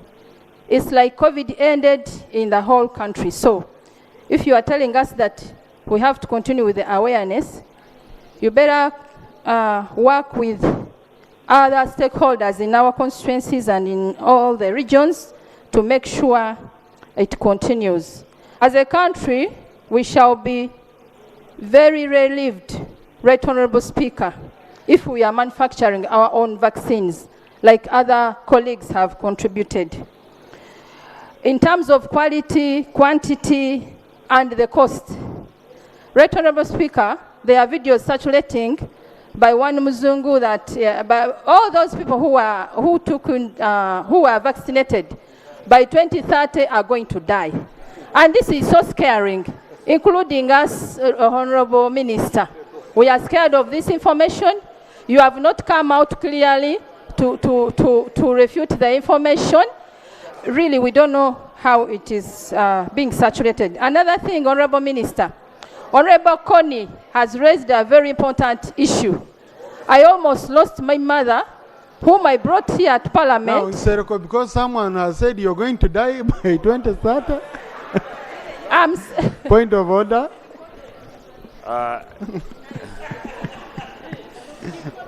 Thank you, Right Honorable Speaker and honorable colleagues. A statement of such magnitude is huge. This is the August House and the whole country is watching. For a honorable colleague to stand up and state, quoting a Muzungu who is not known, that she said, here says that I heard a Muzungu say that by 2030, everyone who is vaccinated shall be dead, is a huge scare statement that comes from a national leader. I can tell you, do not take these statements as a joke. We stand here to represent our people, and we are national leaders.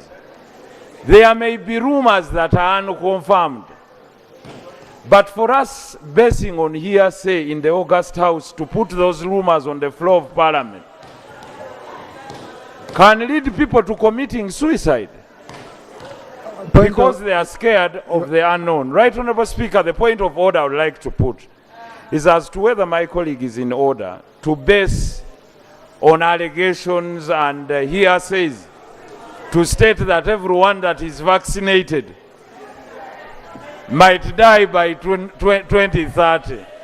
So, Right Honorable Speaker, thank you. We request your ruling because really I think... Thank you. Now, number one, all of you should go and make and work on a will, each one of you, because each one of us shall die. But, honorable colleagues, you know, Parliament is a platform on which statements that are made are taken extremely seriously. So, statements that are not backed up by credible research and acceptable and approved research, they do scare. I don't think the member's intention was really to scare. She wanted to get a clarification, but such a statement can cause unnecessary anxiety, and so Honorable, you could do better. You can withdraw that part. Right Honorable Speaker, thank you so much for the opportunity once again. As I withdraw the statement that by 2030 people may die, those who are vaccinated, I was also seeking clarification from the minister whether she had read it on social media like all of us, most of us have read it, so that she can clear the air. She can explain to this nation. Thank you. Yeah. And lastly, Right Honorable Speaker. Honorable, your time was already up. Thank you. Now, Honorable Badiomuns, there is information you had wanted to give to the House. Thank you very much, Right Honorable Speaker. Allow me briefly to just give this information. As a professional medical doctor, that there is a rigorous process through which scientists go through to arrive at a vaccine which is accepted.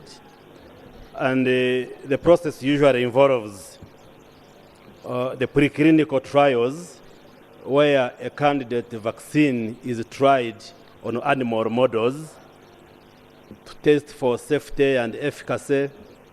And once it passes, then it goes to the second stage of clinical trials, where the vaccine is tested on human beings. And usually there are 3 phases: phase 1, phase 2, phase 3. And the phases are distinguished by the number of people who are tested and subject to this vaccine. So they look at safety, they look at efficacy, and the cost. I just wanted to assure the honorable members that these COVID vaccines which we are using went through all those processes. Yes. Just hold on. Just hold on.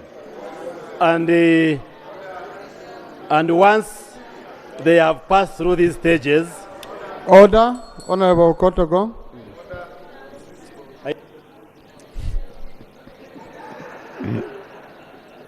Mr. Speaker, we have had a lot of information about COVID.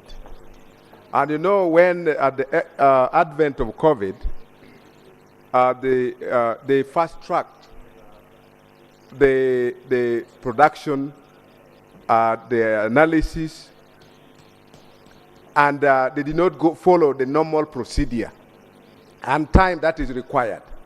Because of the urgency of the matter, they had to fast-track. And this vaccine did not go through the normal procedure. That is very clear. Now, is it in order? Mr. Speaker, is it in order for the minister who has clear information about COVID to mislead the Parliament that the vaccine went through all the necessary procedures, yet is informed that the vaccine was fast-tracked? Is it in order to mislead Parliament? Thank you. Now, Honorable Badiomuns, I have to rule. It's a point of order.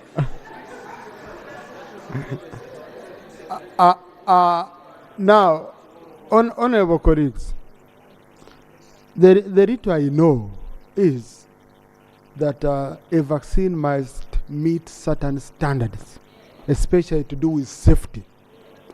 Now, the process, depending on the emergency, can either be fast-tracked, or it can go in a slow, normal procedure. But what is important is safety standards. Professor Mshemeza is here. There is, for example, in promotion in academics, is what we call accelerated promotion. Okay? But there's also what they call normal track, fast track and normal track. But in the end, you must at the end meet the requirements of a professor. If you are to be a professor, whether you are fast track or even some of you, by the way, even in marriage, the normal procedure of courting should be around 5 years. But some of you, you fast track in 3 months your wedding, someone you just met. Okay? What is important is you went to church and go to it. So I believe what is important is what we for as a country is a vaccine to use to vaccinate our people must meet WHO standards. So if they meet WHO standards, yeah. But also what Honorable Felix Okotogong is raising is a point of concern in the general community. Some who are fearing taking the vaccines and all that, saying, look, you rushed, you did what?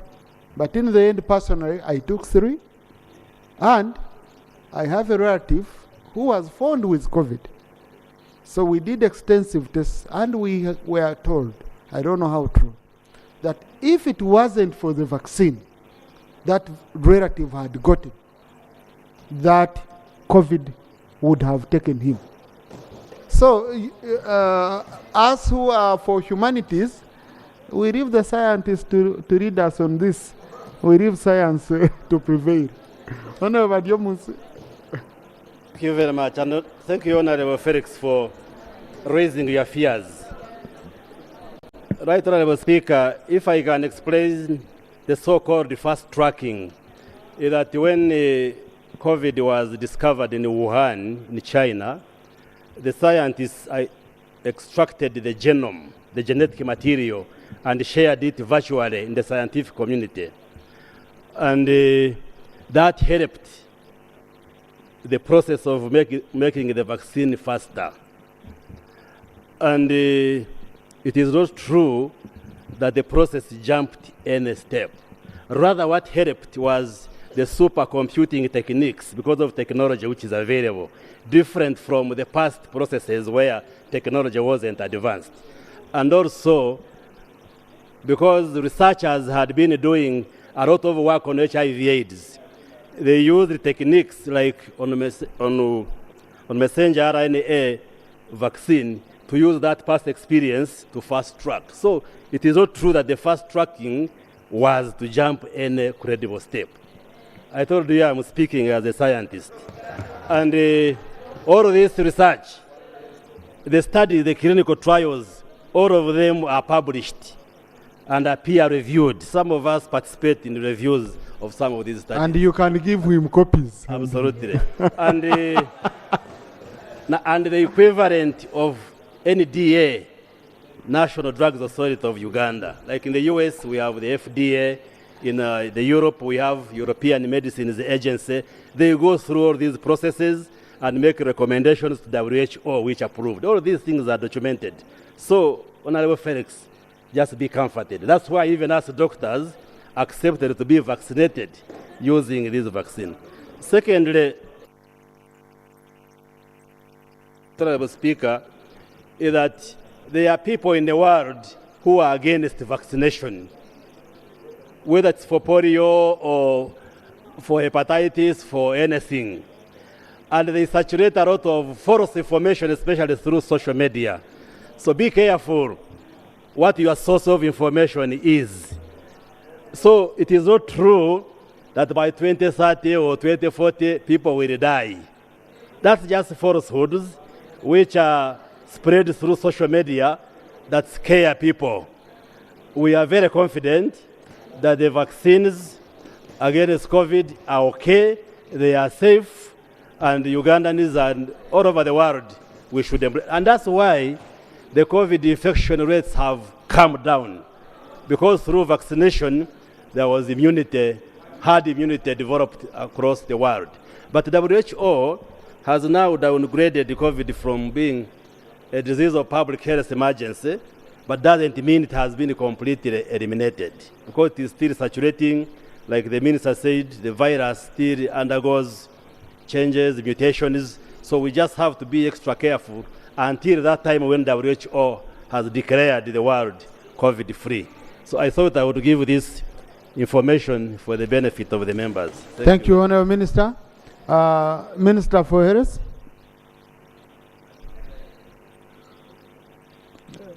You don't need it to answer one by one, so just 5 minutes, we are done. Thank you very much, Right Honourable Speaker. Allow me to appreciate the honourable members for their questions and first clearly state that this statement was a directive from this August House. So the member who was complaining that I brought a statement should have heard the beginning of my statement when I even quoted the date when this August House demanded for this report. Right Honourable Speaker, the issue of the vaccine, which has come out from many members, I request that this August House requests the Minister for Science to make a statement, because the research is under the Ministry of Science, Technology and Innovation and not Ministry of Health. In regards to how we get these statistics, Right Honourable, there are two ongoing activities that I would like to bring to the attention of this August House. One is what we call sentinel surveillance, which is carried out in all hospitals. It is ongoing.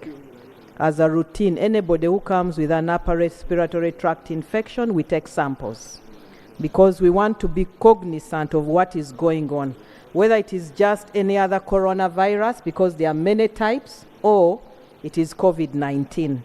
And then we do what we call periodic tests. The DHOs carry out rapid tests on people coming, and we collect the statistics. But we also encourage any person who has cough, flu, and symptoms of respiratory tract infection to go for testing.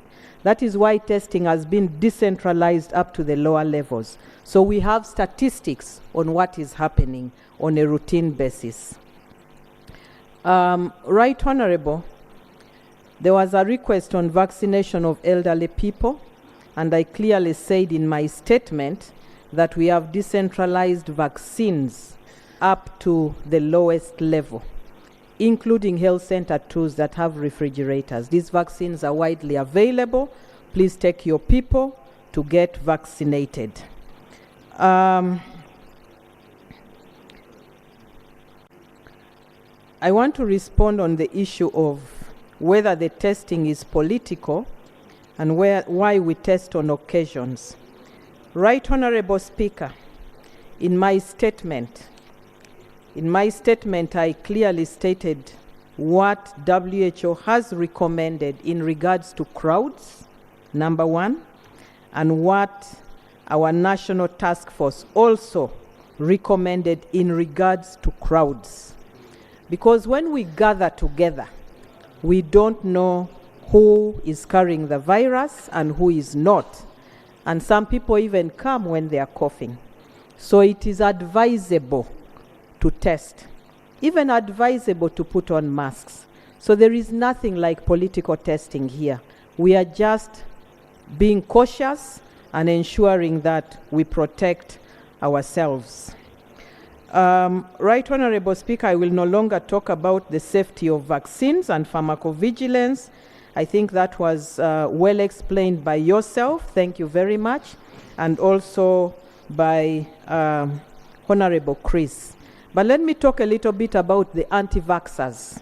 They are not only talking about COVID vaccines, but on all vaccines. Even before we have introduced the malaria vaccine in the country, I've already seen a lot of information from anti-vaxxers, which is not healthy. Whenever you see any information on social media, please go to research, published research, and verify. Rather than running with your WhatsApp messages and whatever, and you take it as gospel truth. This is circulating all over the world. But there are many other countries that vaccinated their populations much more than Uganda. There are people at 100%. Are they dead? They are alive. and they are still reporting cases of COVID. So let's be very careful about running with social media information. And Right Honorable Speaker, there is one particular person that, a former candidate, that is a very big anti-vaxxer in this country. Really, I don't know how we can reach out to him to stop discouraging our people. One of the reasons why our child mortality rate, infant mortality rate has gone down, and you also from our recently released Uganda Demographic Health Survey, is because of vaccines.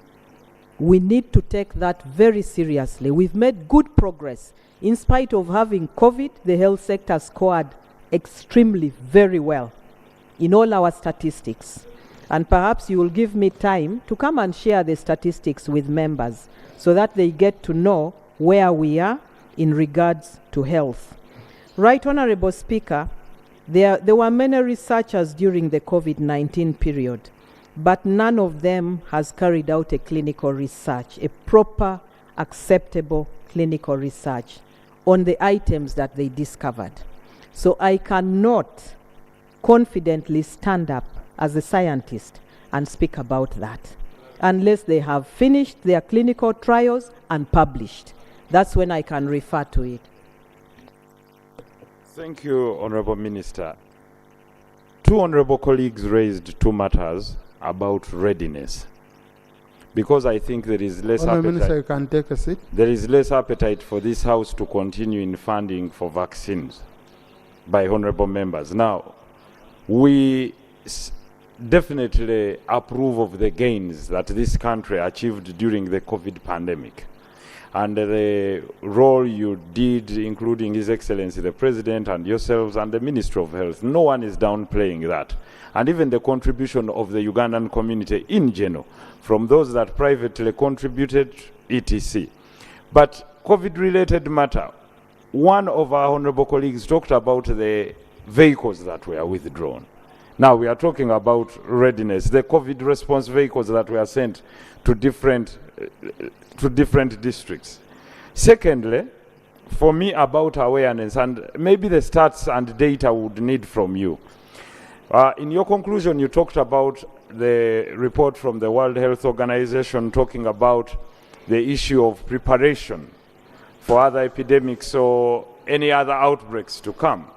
Can you categorically tell this nation how many high dependence unit beds we have and ICU beds that we have, and mainly in government facilities like the Honorable from Fort Portal indicated, and the status of their performance at the moment? Reason is one of the problems we found out during COVID is that people had to sell their property in order to have their loved ones being attended to in ICUs that were private. And now, if there is still COVID, admission rates will continue to go up, maybe not at the same stage like the others, but we also have other ailments. So, how many hospital beds offer ICU facilities in government hospitals where we expect them to be free? Secondly, in diagnosis, can you tell us about the availability of CT scan facilities in this country? Because every single person that runs to hospitals and they suspect chest pains or tumors or whatsoever are sent to produce results for CT scans. I've seen people moving from Fort Portal to come to Kampala looking for imaging center for CT scans, I'm telling you. And until you tell this country and the entire country how many facilities in public hospitals have CT scans and the cost of each CT scan and MRIs. Because this is one of the hugest costs that cannot be that our people cannot afford. Do public hospitals charge money for CT scans? Do they charge money for MRIs? And can we continue to say that we provide free health services for our people?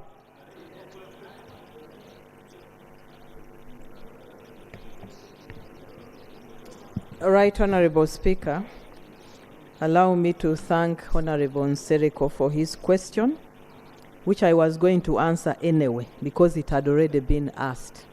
But since he wants it urgently, let me respond to him. Right Honorable Speaker, His Excellency the President mobilized resources and procured pickup vehicles for all districts, all hospitals, all municipalities, all cities. None of these pickups have been withdrawn. None has been withdrawn. To the contrary, Right Honorable Speaker, many districts have misused the pickups. Some of them have been written off. Some of them are being used for whatever they want. Some of them have been taken up by politicians. We have not withdrawn any, but we have noted the misuse. Right Honorable Speaker, the government of Uganda procured oxygen plants. No, Honourable Minister, you have noted the misuse. Yes. What are you doing about it? We have been following up, engaging the cows, removing them from politicians, giving them back to the district health officers. But even then, it is difficult. They don't do the right job. I was talking about the oxygen plants. Right Honorable Speaker, high capacity PSA plants were procured for all specialized and regional hospitals. Some are already within the country being installed. Some are yet to come. There is only one challenge.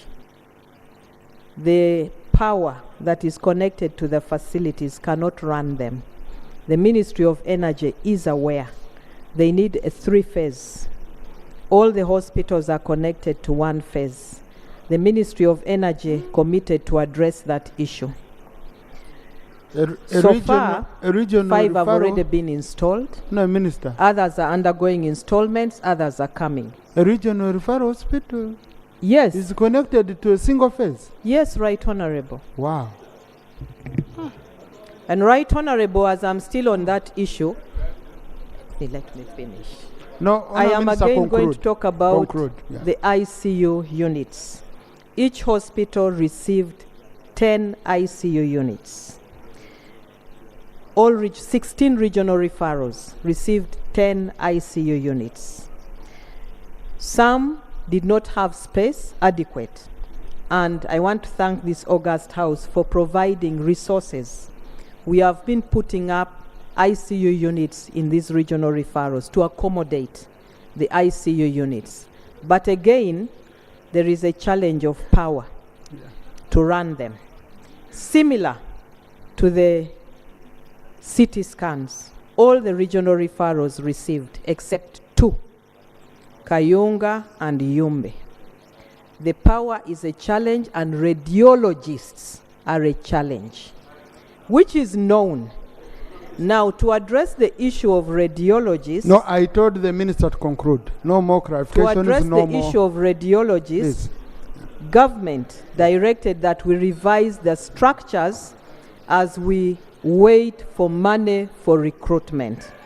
The structures were revised, approved by Public Service, and taken on record by Ministry of Finance. As soon as money is available, we shall recruit. You are even having power challenges here, Honorable Nsereko. Right Honorable Speaker, allow me to talk about the post-COVID effects. My sister said that all the elderly men and women in her village died. And I was wondering why others in other villages have not died. But perhaps she made an observation. But Right Honorable Speaker, let me inform this August House that there is what we call long COVID, which I alluded to in my statement. It is a post-COVID effect. Once you get COVID and severe COVID, the effect continues for a while. And if you don't continuously go for medical checkup, we are losing people due to long COVID. And that is why I said we have revised our guidelines to ensure that all those who got severe COVID routinely go back for medical checkup. We check the capacity of their lungs and ensure that they are doing well. In regards to the vaccines,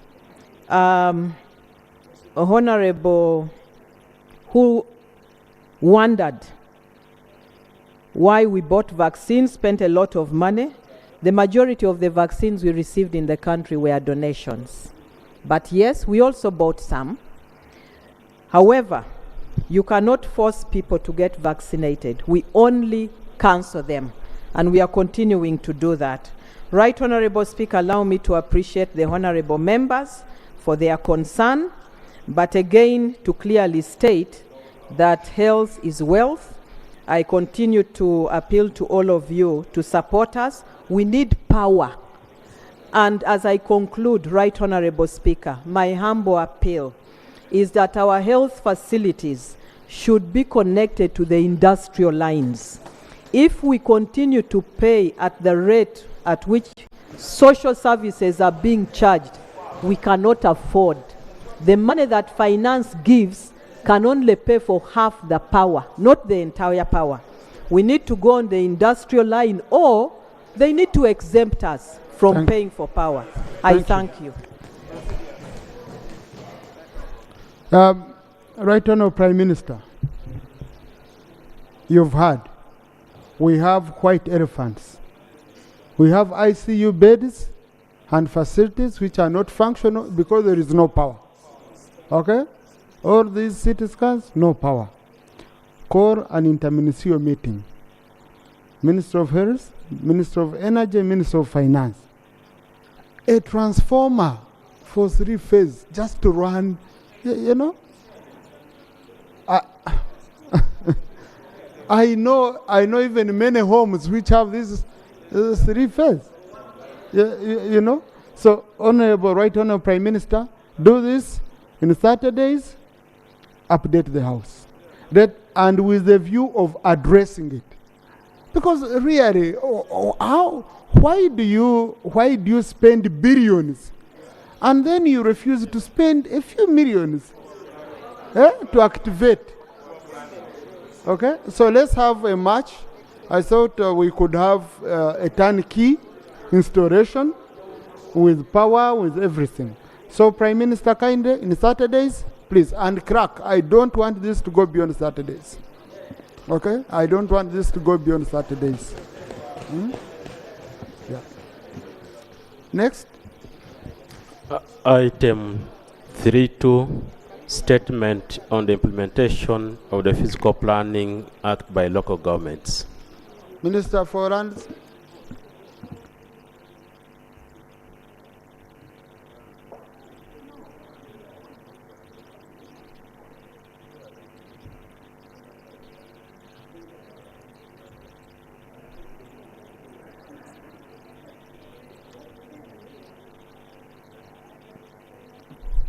As Minister for Lands is preparing herself, just Minister for Lands, 1 minute. 1 minute.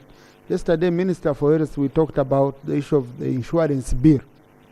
Do you have any update for the House?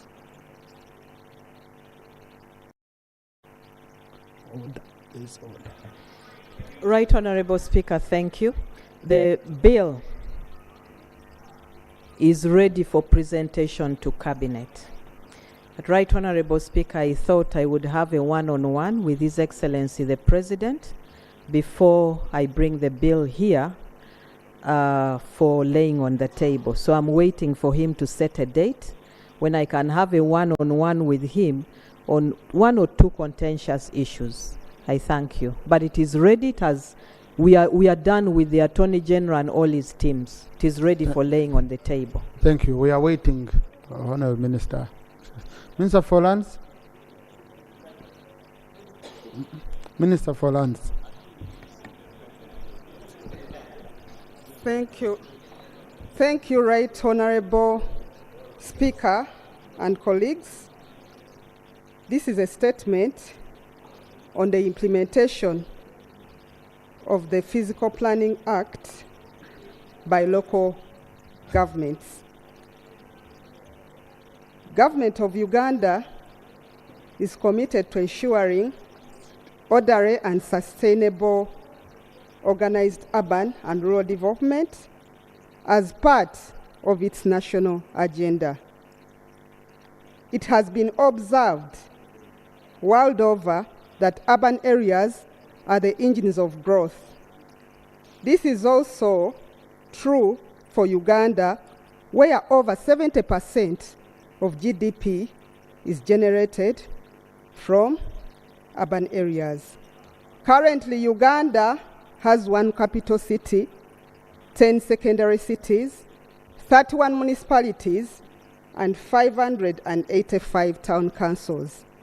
Many of these are planned, but unfortunately, many more are not. This situation is aggravated by low levels of compliance to physical plans, even where they are. This has impacted the country's growth negatively. This statement presents a brief status report on the implementation of the Physical Planning Act, the principal law on physical planning in Uganda, and offers an explanation for observed inadequacies plus recommendations for improvement. Right Honorable Speaker and colleagues, physical planning in Uganda is rooted in the Constitution under Article 242 of the 1995 Constitution of the Republic of Uganda, which states, government may, under laws made by Parliament and policies made from time to time, regulate the use of land. Land use in Uganda was regulated by the Town and Country Planning Act of 1951 as a result of the evolving and competing demands on land use.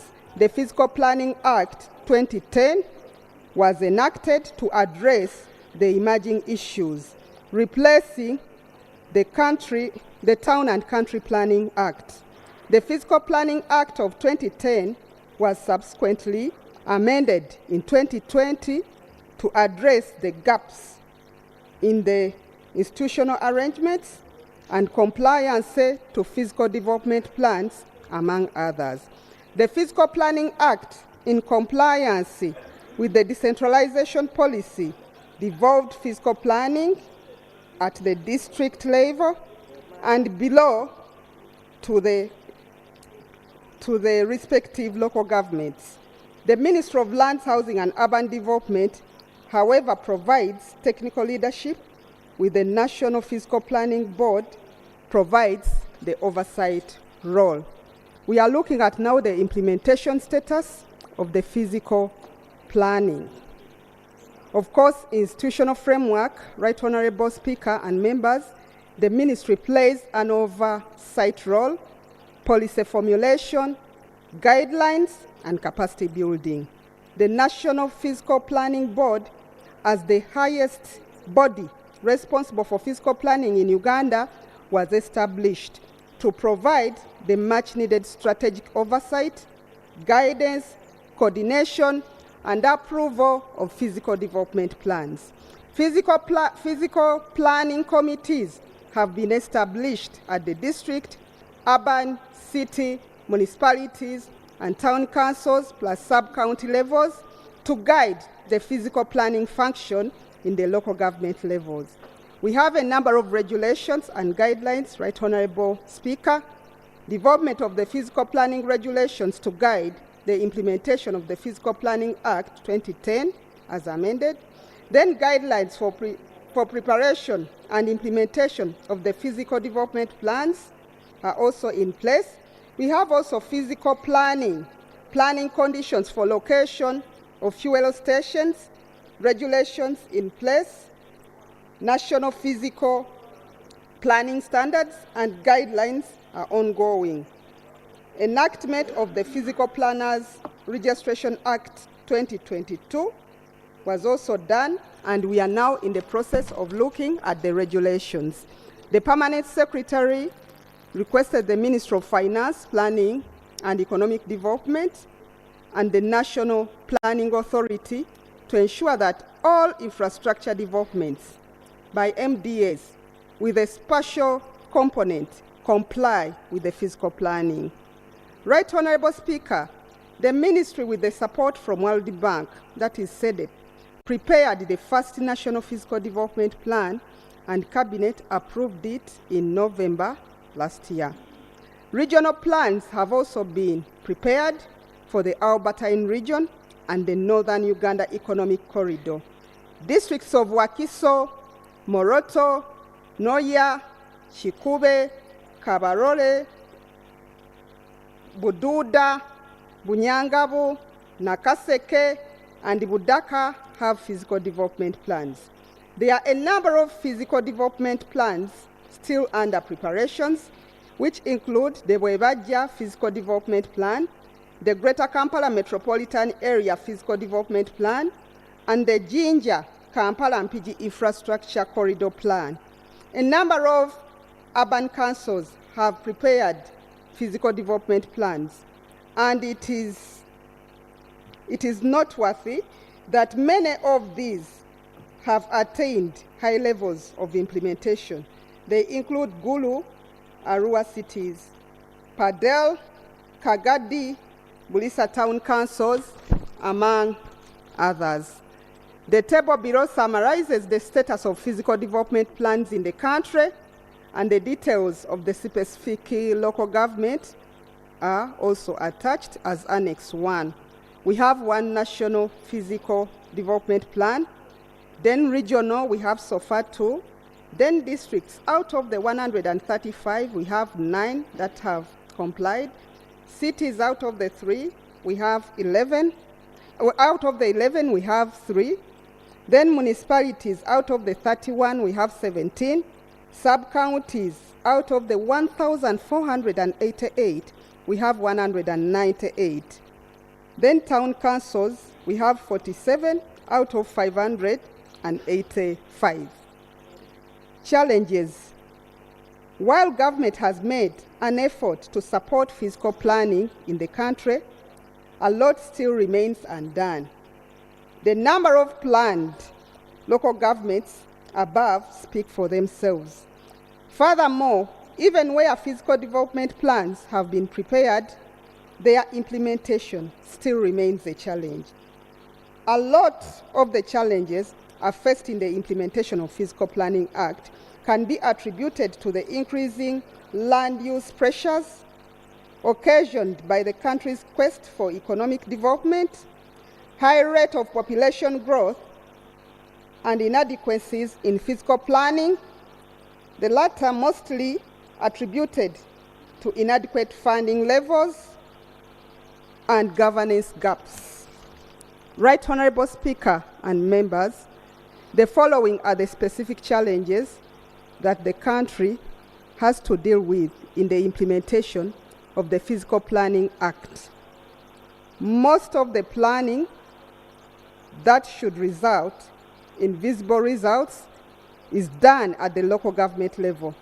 Unfortunately, these local governments are grossly underfunded, resulting in low prioritization exhibited through low budget allocations to develop, review, and implement the physical development plans, especially at sub-county level and district level. Number 2, capacity gaps, human resource, equipment, and training. 3, inadequate awareness creation on physical planning, hence low levels of appreciation of physical planning and development control. 4, ineffective coordination at central and local government levels. 5, weak enforcement mechanisms. 6, failure to formulate ordinances, that is for cities, and bylaws for municipalities and town councils to support physical planning and land use compliance. Inadequate and socio-economic data and information for planning purposes. Then, generally low appreciation of the role of physical planning in the development agenda among many key decision makers. Right Honorable Speaker and Honorable colleagues, these are the recommendations. Establishment of a conditional grant for the physical planning function for all local governments. We cannot expect a planned country when we are not providing for the planning to happen.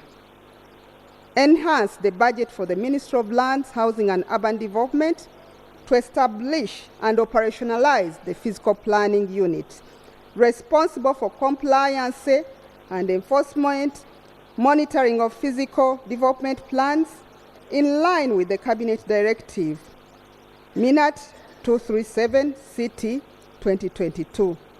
Directive to ministries, agencies, and departments to seek physical planning guidance on all projects with a spatial component. Amendment of the Physical Planning Act to include more aspects of urban development. Issuance of certificates of compliance to strengthen the implementation of the physical development plans. Resources under the parish development model should also cater for preparation and implementation of parish-level development plans.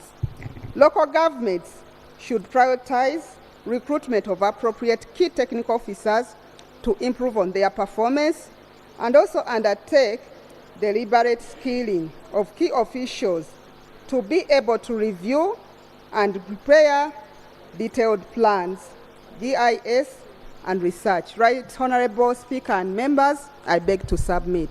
Thank you. Now, thank you, Honorable Minister. Now, Honorable Minister, I'm concerned because you have brought us recommendations. We do what with recommendations? Because what you should be giving us are interventions. Huh? A minister gives us, just wait. A minister gives us interventions that because all this you've recommended here is within your power as a government. So now should we adopt? Should I put a question that we adopt your recommendation? Honourable Minister, I wanted to, maybe this was a cabinet paper. Thank you, Right Honourable Speaker and members.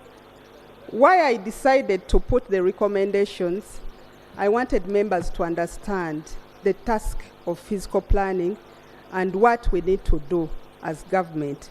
Right Honourable Speaker, we have been to your office, we have been to several offices, the budget committee, but you realize that the resources you allocate as members, you appropriate for physical planning, we cannot even do a quarter of what is required. And that's why I tried to put that huge list of what is recommended to be done. But our hands are tied, right from the center up to the lower local government units. So for us, Right Honourable Speaker, what we need are the resources from this house. Thank you. We need to prioritize physical planning. Now, Honourable Minister, however much you try to repackage, this is wrong. For example, amendment of the Physical Planning Act. Have you brought it and we've refused it? It has not yet come. Directive to ministries, agencies and departments to seek physical planning guidance. Do we need Parliament as a means of foreigners? You direct the ministries. You have the powers. Okay? Resources under parish development model should also cater for physical preparation and implementation. These are your guidelines as cabinet. Local government should prioritize recruitment of appropriate key technical officers. This is yours as government. So, undertake deliberate skilling of key officials to be able to review and prepare. These are yours. So, what we are saying, Honourable Minister, is very simple. That these are very good recommendations, but go turn them into interventions because they are within your power as government. Then for us, as Committee for Physical Infrastructure, when you're looking at issues of financing and appropriation, that's when we will come in and we see where we work together. But, you see, this issue of appropriation, I would want us to change. It shouldn't start from Parliament. It should all start with you inside government. Because in cabinet, when a budget is tabled, what do you discuss? Isn't physical planning a priority? Then we want, when we are coming here, you say, I tabled it, my colleagues in cabinet, they didn't look at it as a priority, but it's a priority. Can you intervene as parliament? Otherwise, parliament won't take over the planning aspect. Okay? The planning aspect of government should remain with the executive. Then for us, we come in to fill a few gaps during appropriation. We don't want to be debated up so much that we interfered with the budget. We did what? But so I will start with Honorable Oguzuri. I pick Honorable Kaberuka. I pick Honorable Cyrus. Whoever has already spoken should first sit. I request you. Yes. I'm trying to get, first of all, I pick doctor. Okay. Then I'll pick engineer. Yeah, Engineer Rook. I pick Chair Karamoja Parliamentary Group. I pick our Vice Chair for which committee? Yes. I'm going to pick a few colleagues, honorable colleagues. I need to finish this item in the next 30 minutes. Of course, the one who hosts us in the city should have a say on this matter, because I have a very big concern, Honorable Minister. Kampala is just a big slum. It's just a very huge slum. You know, it's a, you start building here, next they approve a church next to you, next to a church they approve a warehouse, next they approve a bar, next they put apartments. Now you ask yourself, where do you go? And all this approved by people we give power within the road, either accept or refuse. And that's why recently, colleagues, the Attorney General took ACC at court and he won. Yes, he took. Now, if your whole Attorney General is going to court over poor planning, what do we do? Mr. Speaker, I want to thank you for your grasp of the physical planning matters. I brought this issue because I noticed government headed by the minister has failed. They have failed because they are failing to exercise oversight. For example, Section 47B of the Physical Planning Act as amended obliges the minister to issue compliance certificates to local governments, and she's here recommending to us that this needs to be done. So who is failing in their task? They are responsible people for implementation of physical planning, approved physical development plans. And these people are not doing their work. And we have people in charge, the minister is supposed to superintend over. And they have failed in doing that. And instead they are making it as a recommendation to Parliament. Mr. Speaker, it's always wrong for the executive to blame us on low resource allocation to their departments. Why? By the time the budget comes here, the budget would have been prepared on the basis of indicative planning figures issued by the Ministry of Finance. So how does Parliament always become responsible when you are the ones who make those proposals? It means the government is not speaking within itself. The people of physical planning are not talking to finance. Finance is not talking to the other departments. Mr. Speaker, the Physical Planning Act requires that the law must be implemented in collaboration with the other departments and ministries. And who is the leading coordinator? It's supposed to be this ministry. But you find they are not coordinating with the other ministries. So how then effective shall we implement this law? Going forward, Mr. Speaker, I really think this Parliament must exercise its oversight role on these people, and we must direct that these actions she has proposed must be taken within a period of time. I know there are things she can implement even without budget. She must Thank you. And they implement the law. Thank you. Thank you. Now, the good thing, Chairman of Committee on Physical Infrastructure is here. When he reads through these recommendations, he will know what to follow up on. Honorable Kaberuka. Thank you very much, Mr. Speaker. I want to thank the Minister for the presentation. And Honorable Speaker, she has alluded to the fact that 70% of the local revenue comes from the urban areas. But they are mostly, the urban areas are the most confused areas. They are the ones, taking an example, Mr. Speaker, what you have mentioned, Kampala. Kampala, which is the heart of Uganda, is the most disorganized district. We have many cities that have come on board. There is no plan for the physical plan of these particular cities to be different from Kampala. That is very unfortunate, Mr. Speaker. Mr. Speaker, I am passionate on tourism. I come from a tourism area. We have Bwindi impenetrable forest, which has generated urban areas like Bwindi town, Buhoma Town Council. We have requested for a physical plan from the Ministry of Lands in vain. And Mr. Speaker, the UNESCO declared Buhoma as the world tourism destination.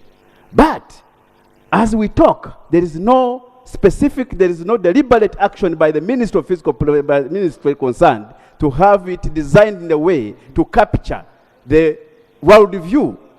Mr. Speaker, I want to implore the Minister to move faster to secure these areas that are strategic, to make sure they are planned very well.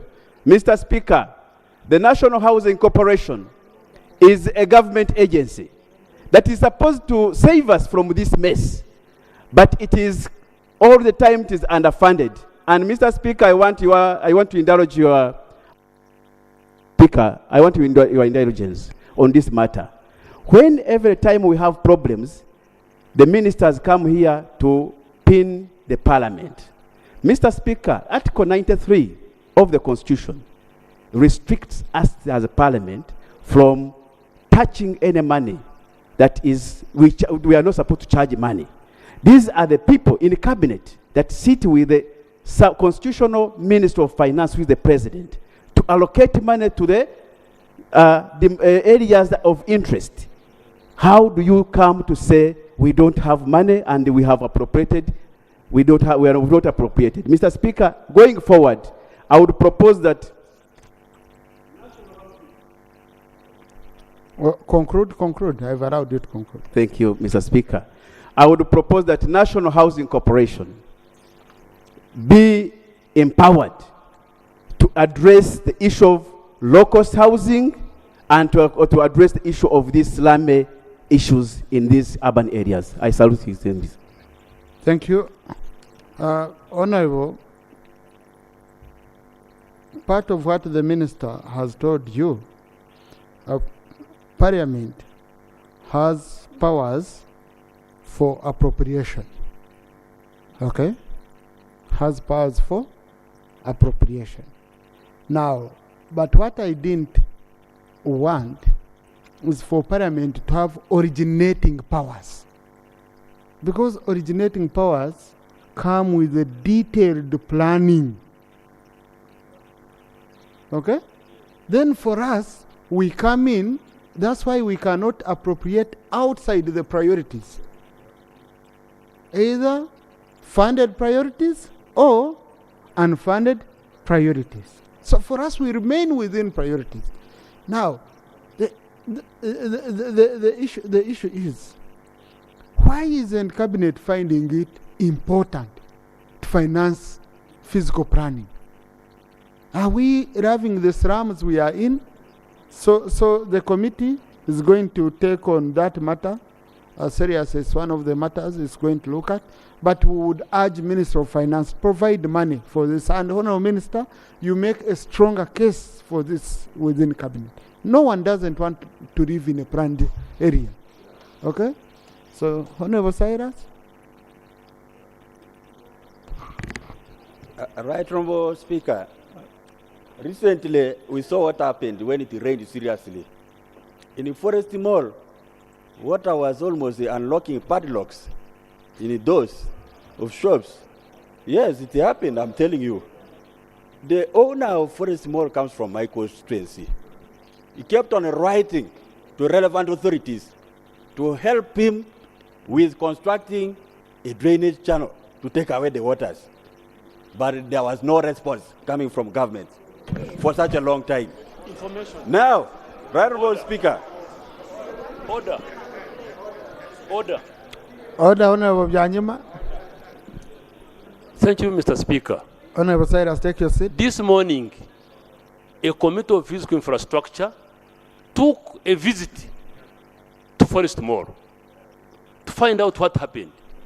The owner of that building, Forest Mall, built in in the channel, and he has been arrested by the committee today.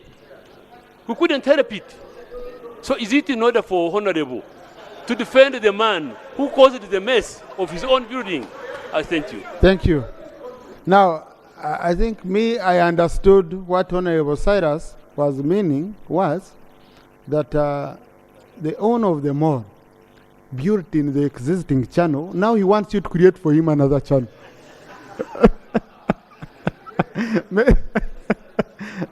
He broke that channel. Now he wants government to build for him another channel. Right Honourable Speaker, I always go by your guidance. I know the House is agitated, but you know, it is not only Forest Mall which is suffering this mayhem. Number two, the owner of that place does not approve the plans. He didn't authorize himself to construct there. There were people. And therefore, I speak like a lawyer, though I'm an accountant. So it is not proper for people to keep on getting up nonsense orders, yet we are discussing on serious issues. I have a right. We have a point of order, Honorable Cyrus.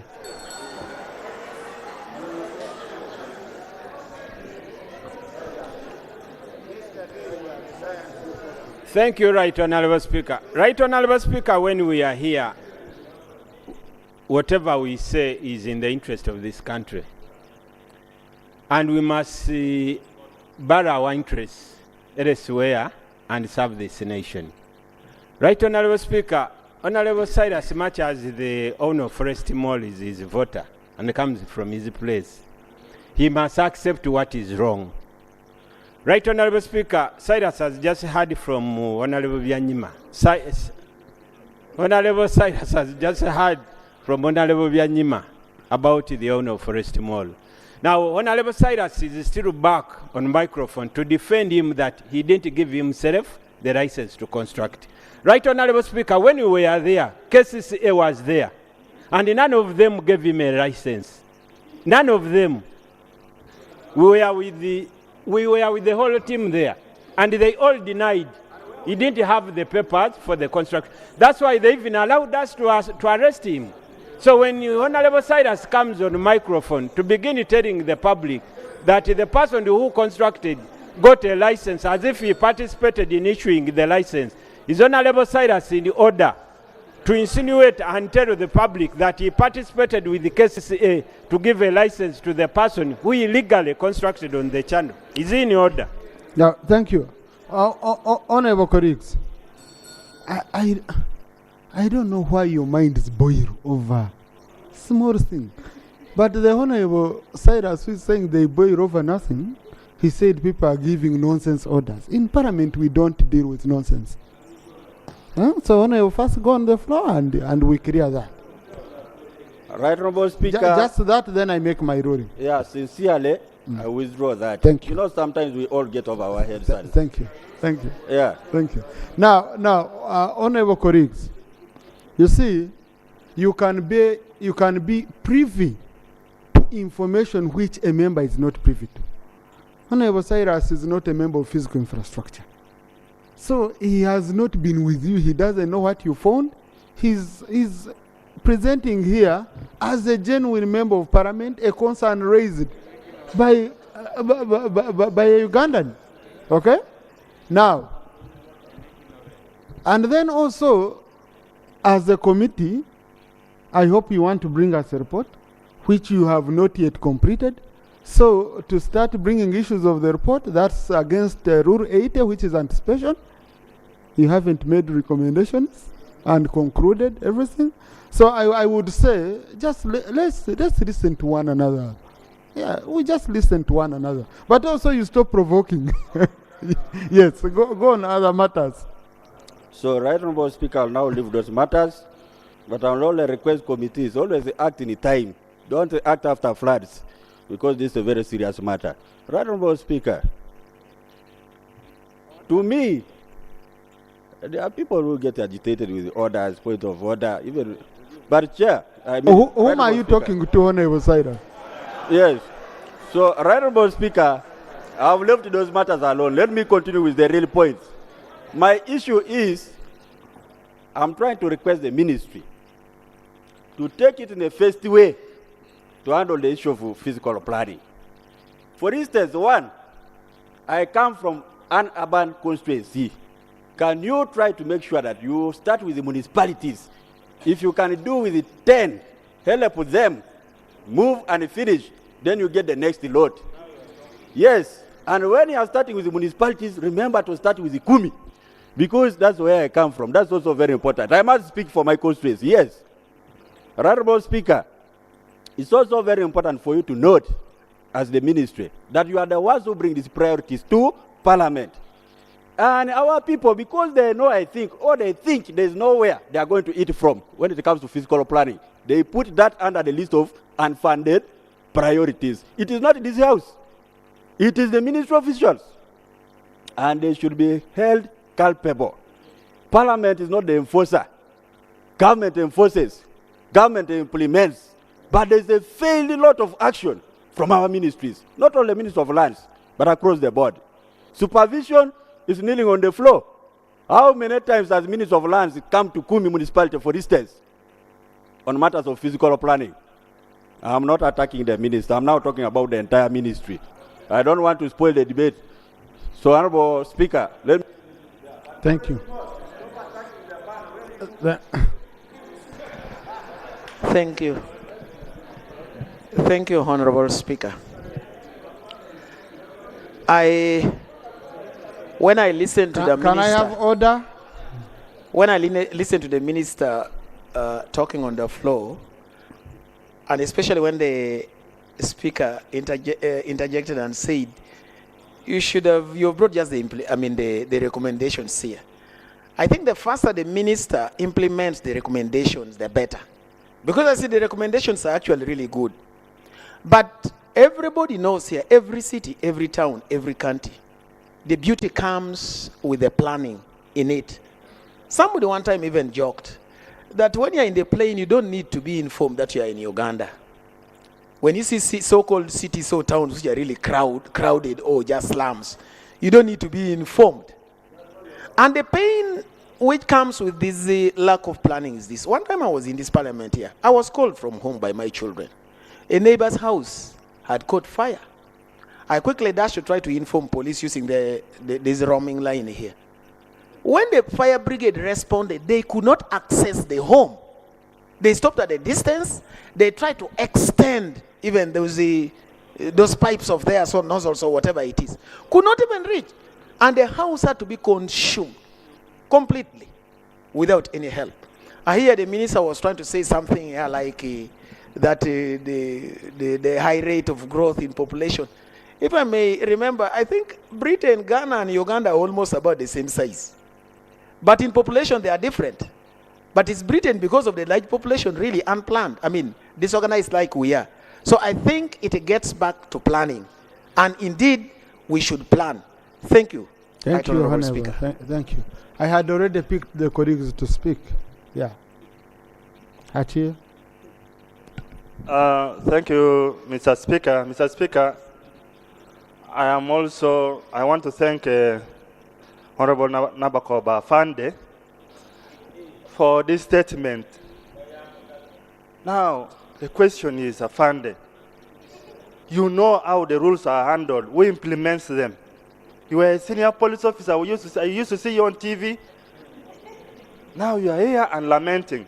Can't you talk to your colleagues In 2001,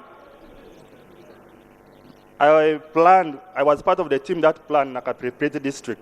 I didn't see Nakapripeti district in the list of districts with the fiscal plan. We developed that town. To date, if you go there, churches are in one place. Residential areas are clear. The residential areas are clear. Gardens, if you go to where we call Lorengeduat, Katanga up there, they are clear. It is a plan that guides what is done in every town. If we don't plan this country, we are actually planning for disaster. My brother there, Honorable, talked about the fire. Now, Honorable Minister, to you, Mr. Speaker, what is your flagship project as a Minister of Lands? What did you do with the money we gave you this year? Because every time I hear Minister of Lands, I only think about buying absentee land. Because it is good, it is easy, the low-hanging fruits there. Can you make it a plan next year that all the money you need will go to organizing the fiscal planning in this country? You told us Northern Uganda is now as a regional plan, Western Uganda as a regional plan. Thank you. Dr. Kugonza. Just finish. Karamoja does not have a fiscal land plan. And I wrote in 2008 the ministry in this parliament to ask for a regional plan for Karamoja, 2008. This is my first time here. No response. Now, Karamoja holds about 2.4 million cows in this country. We cattle keepers are the ones saving you from importing meat. We contribute 19.8% to the economy of Uganda. You have enough milk, enough meat. But we must plan, have policies to protect grazing areas. Mr. Minister, Madam Minister, we need a regional plan for Karamoja, a fiscal plan. Maybe I will go and from my office get the other letter and attach a new one to remind the ministry about the need for a Karamoja regional fiscal plan, so that people don't go to put their gardens where the cows are supposed to graze. Thank you. Thank you. Dr. Emre Kugonza. Thank you, Mr. Speaker. I would like to thank the Minister for the report which has prompted this debate. But I think if we have to benefit as a country, we need to take planning to the basics. Because what has been happening, we have been gazetting town councils when towns have already started developing. I think we need to come up with a mechanism, some guidelines from the ministry to guide the country where should a town be established. Because otherwise we risk having the entire country becoming a slum. I will give you a case of my constituency, Buyanja East in Kibale district. I do not have any town council, but I have more than 70 upcoming towns that are not planned and nobody is paying attention to them. And in many of them, when you look at what has been gazetted at town councils in other areas, actually I have towns which are in excess of 10 that should have already been town councils, but there is no plan. And we have encountered a very serious challenge when we are developing infrastructure like the roads. There is no way you can pass a road. Even now with the electricity and the water, in some of these that have been gathered for piped water, we have got serious challenges. Where the pipe should pass, there is already a building. So the minister should actually help us to come up with guidelines. How many towns should we have in a parish? Because you find, for example, even after half a kilometer, another upcoming town, and another half a kilometer, there is another one. So, are you bribing me? No, not on the floor of Parliament. And one thing that you must know, I'm quite facilitated and empowered economically and financially. I don't need any. So, Mr. Speaker, the ministry should actually live to the expectations of the public by doing what is right. And professors. Just conclude because you were interrupted, don't you? Switch on and conclude. Okay. Thank you, Mr. Speaker. Failing to plan is planning to fail. let us go to the basics and start from the basics to save this country so that we can have organized urban planning. And you cannot talk about modernization without urbanization. Thank you very much, Mr. Speaker. Thank you, Chair.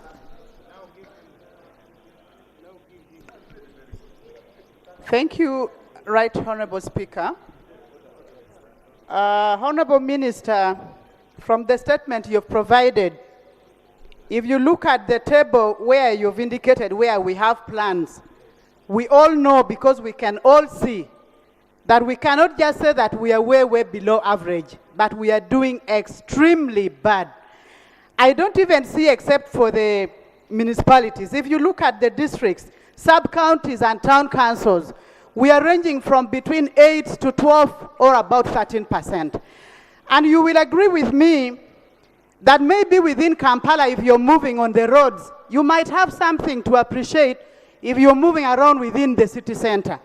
But if you are up there on the air and you look at Kampala, I don't know what we have compared to what we see in other places. If you look at Kampala from up, whatever we see, it is not a capital city. I think there you will agree with me. The aerial view of Kampala.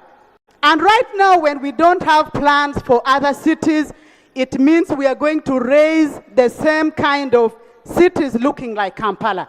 I think it is the right time that you need to fast track on operationalizing the physical planning unit that is responsible for compliance and enforcement. Not just to look at the plans, but we know that in Kampala and in Uganda we have individualism. People who are thinking about the benefits to themselves. And those are the people, like my brother was talking about, who are putting big buildings in wetlands instead of thinking about the country. I implore you, I know you have what it takes. You're not there by mistake. You have the expertise to ensure that. Nakaseke.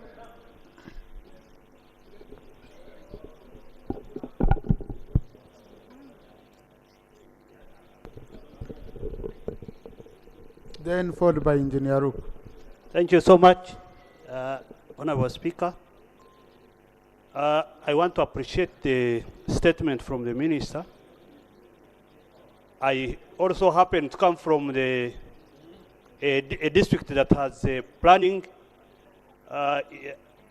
in place, but Honorable Minister, even where there are plans, physical plans, we need also to make a one-stop center to guide the utilization of the land use, whatever they are doing. Because whenever somebody now comes to buy, he doesn't consider about the planning. Tomorrow you will find he is erecting something that is in contravention with the physical planning. So therefore, we need, and it has not been in your recommendation or the action that you are going to put in place. So even where there are plans, we must recommend physical planning or one-stop center. Let the surveyor be in one building. Let the government valuer, the legal services, and the titling, even the maps and surveys must be there to guide those who are going to use the land. Thank you so much. Thank you, Engineer Rook. Thank you, Right Honourable Speaker. Honourable Minister, I thank you for the statement. Among the challenges and the recommendations you addressed to us, you talked about finances. However, some of the things we see happening in the municipalities, in the cities, don't require finances, since we have physical planners on the ground who are paid. But we are seeing every other day, we are seeing factories coming in residential areas, bars, disco, halls. Then you find where already existing schools are. People are constructing factories near the school. I don't think whether this one requires really money, yet these people are paid and they are the people who approve the plans, they supervise, but simply because whoever comes with money, they would accept to put plans according to what the person is doing. Then we are seeing so many buildings coming up, being constructed in roads. Later, when the government gets money, we start looking for finances again to compensate for those buildings to go away. I empower you, Honorable Minister, to look at these people who are paid, who are on the government payroll, to do their work instead of sleeping on the job. I thank you. Thank you. Honorable Nyaskongo, then Honorable Yeri Ofono, then youth. Thank you so much, Right Honorable Speaker. And I would like to thank the Minister for the report. I wanted a clarification from the Minister about when we talk of national physical planning, is it limited to cities and towns or to generally the country at large? Because when you look at our areas, and I want to thank the President for insisting that we should not scatter families everywhere. You find that the toilets are built in the compounds and this house is facing the other end. However, my concern is on planning for our agriculture. For instance, when you go to the region where I come from, Matoke is here, coffee is there, Rumonde is there. How can we ably guide our population in terms of utilizing the land resources that we have, in terms of growing the required plants or in those specific areas?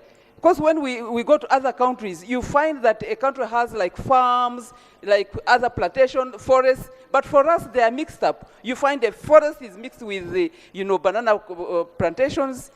How do we guide the nation? Right Honorable Speaker, the Minister should also clarify what is the role of physical planners in districts. Why are we paying them? You've said that the implementation is by the national the board. Which board is that? National Planning Board. It's as if you are throwing everything to the National Planning Board. Who supervises those planners at different levels? They are paid when these constructions are happening. They are in offices. I've seen, for instance, one of the municipalities where I come from, Shema municipality, that the plan is completed and available. But thank you. Honorable Yeri. Honorable Minister, how is development going on in areas with no physical plans? Because the law requires that for every construction, for every development should be planned and every district. So how is it going on? Honorable Yeri. Thank you very much, Right Honorable. I happen to represent a municipality, but it is so sad. You find that there are no plot numbers. Sometimes there's no road name. Now, if we decided to use couriers, how do they post your, how do you get the letters and so on? Because there's no plot number, the road name is not, they have not named the road. Yeah. Now, when you invite the firefighter, where does he come? Which plot number? When it's not there, and so on. Yeah. So it is really miserable. It is miserable. So physical planning, you have a lot to do. How do you collect revenue when you don't know how many plots plots are in such and such a road and so on? So all this planning would assist us even get more revenue. Yeah. So it is really a pity. We have to do information. Thank you very much, Honorable Apollo, for yielding to this information. You have spoken about demarcation and plotting of the areas. But, Honorable Minister, I wanted to bring to your attention that people these days buy a plot, they open their own access, and they name them by themselves. So you find here, Oseku Close, or Apollo's Road, Nyak. Thank you. Now, Honorable colleagues, I was chatting with one person, a very big entrepreneur, and then he was telling me one reason even why our credit rating is low as individuals. He said, "Where can I get you?" Huh? said, you can even tell me your home in Uganda when we are directing homes. You say, no. When you reach on the transformer, you just, bro, there is a fennel tree. You just proceed. Then there is a house with a blue gate. You go beyond that one. Then across there is a Boda stage. So it says now. But if you use the other route, you'll find a sharp junction. So he said, look, here I know, even when you're renting, and I say like banks ask, or sometimes when you're asking for visa like UK, they say if you're renting, for how long have you rented at this place?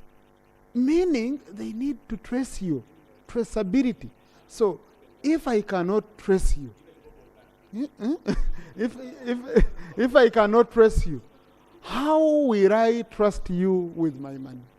Even if you say you are going to shift, but neighbors should be knowing you. So if I can't trace where you are staying, how will I trust you?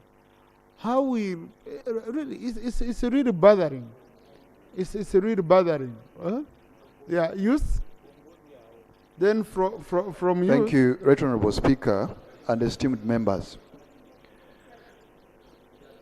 Honourable colleagues, as we all know, physical fitness is important to any lifestyle, as food is or access to health care. Honourable Speaker, in this country, it is very disheartening when you read all reports in the health sector, and the leading causes of death are non-communicable diseases, hypertension, diabetes. It is very disheartening, Honourable Speaker, when you move around Kampala and find a young person of 26, 28, at such an age, is beginning to battle with hypertension and diabetes. Why, Honourable Speaker? It is because we do not have recreational facilities. Nature, walking spaces, we don't have. Sometimes in Kampala, you're walking and you find a whole minister fidgeting with motor vehicles, trying to jog around a street. And you say, is this a country that has a future? Honourable Speaker, I want to implore this House and government at large that we take decisive steps in ensuring that proper planning is done. Thank you. Honorable Mede.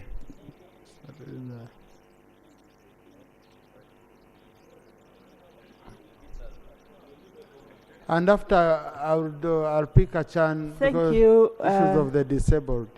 Thank you, Right Honourable Speaker. I would like to underscore the Minister's assertion of lack of resources for not implementing the Physical Planning Act. Before I came to Parliament, I was in enforcement. And one of our encumbrances was political interference. But in your docket, I know there is no political interference. My issue is, we have leaders at all levels.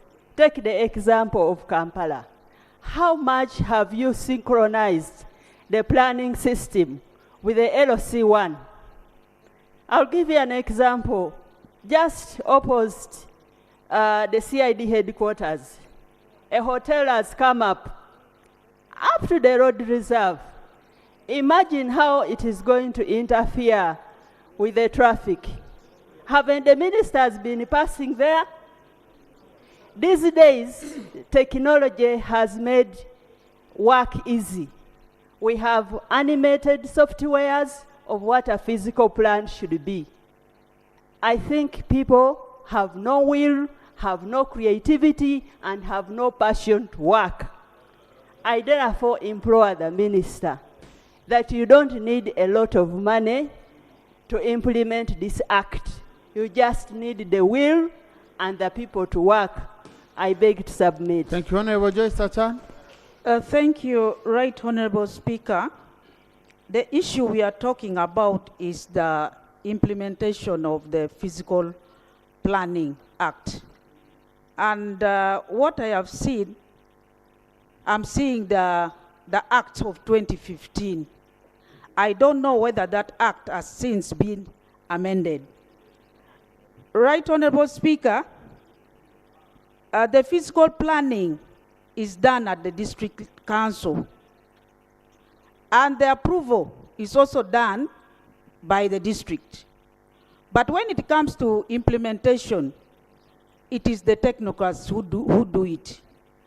And Right Honorable Speaker, that is the reason why you see buildings are mushrooming everywhere without the involvement of the leadership of the district.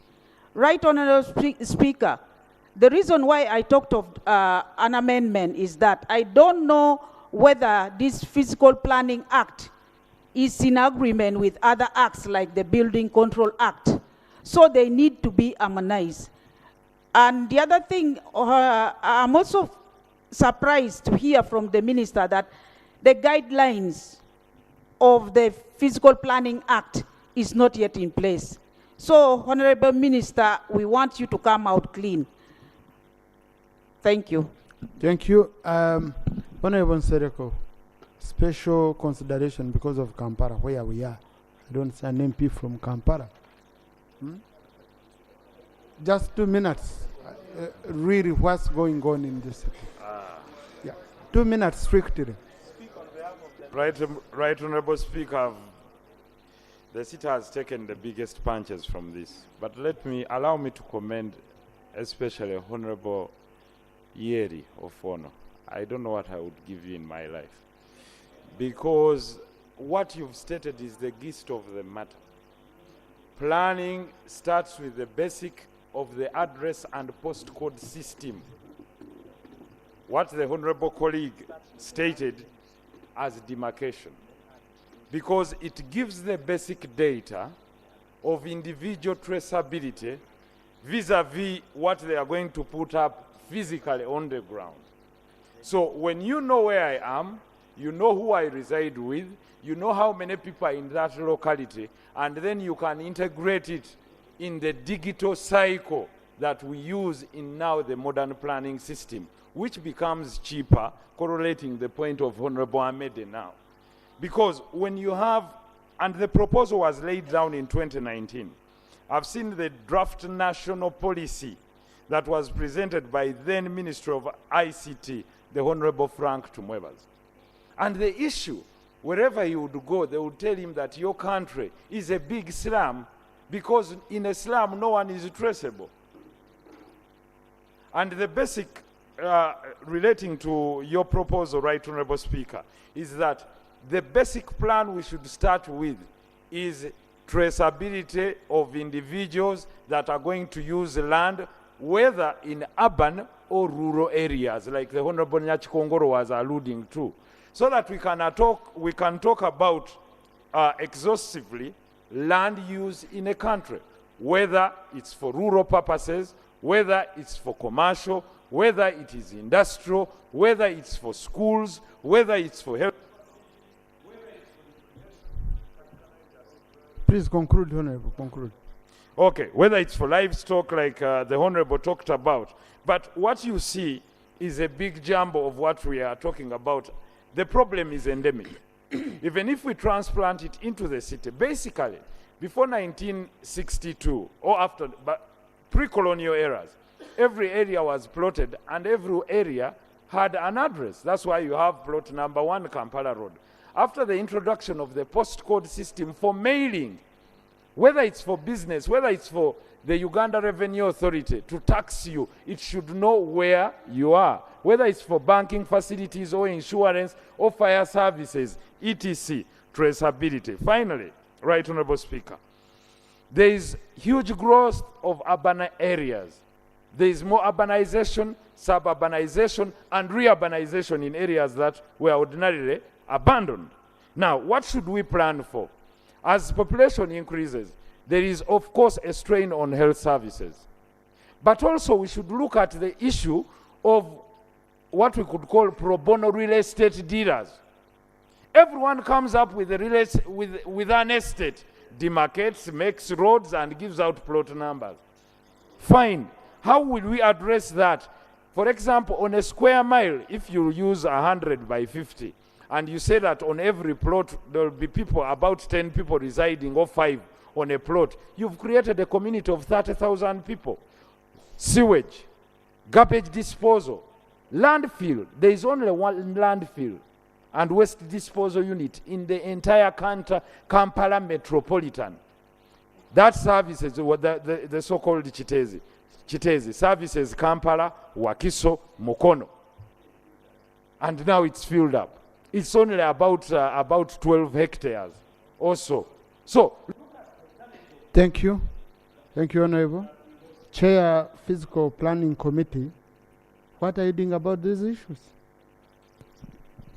Thank you very much, Right Honourable Speaker. Most of the issues as highlighted by members, but Right Honourable Speaker, before we go to the issue of the availability of funds and resources, there is one issue that we must address as a country. And this issue is about mentality, but also corruption. Right Honourable Speaker, for example, Kampala, the Kampala we are discussing, the current practice, I will tell you, Right Honourable Speaker, is that when people apply for plans, the Physical Planning Department will not, they neither deny nor allow. What happens? They give money under the table, and they are allowed to construct at night. Actually, we are planning to do a survey per division and highlight 50 buildings that have been built without plan on the watch of physical planners. Those that are even more shaming, Right Honourable Speaker, are the buildings that are less than 2 kilometers from the physical planners' offices. Now, Right Honourable Speaker, resources and its non-availability granted. But we must address the issue of corruption and criminalizing the people that embrace. Because even if we say the garden is supposed to be here and the toilet there, if people are still behaving the way they are behaving, Right Honourable Speaker, we shall come back here to discuss the same thing. Now, Right Honourable Speaker, as I conclude, this is putting a very high cost on the national economy. How? Chair, conclude. Because of our poor planning, you find an institution X is constructing a road. And the cost that goes into relocation of utilities alone, because of the poor planning, constructs 2-3 roads. That's why you see we are grappling with the issue of an average cost of a kilometer to be between 8 to 14 billion. Not comparable, and this is a single carriage. One car going, another one coming with drainage. Not compared to any in the region. But when you dive deep into the matter, they will tell you, we didn't know there were utilities here. But if there was proper planning, if physical planners were giving permits, if we were anticipating 20, 30 years, maybe we could have avoided what we are seeing. So I would encourage Parliament, first of all, Right Honourable Speaker, through you, that we do everything possible to avoid these people money so that we do away with the excuse. And then we come back here also and hold them accountable on a firm ground. Thank you very much, Right Honourable. Thank you.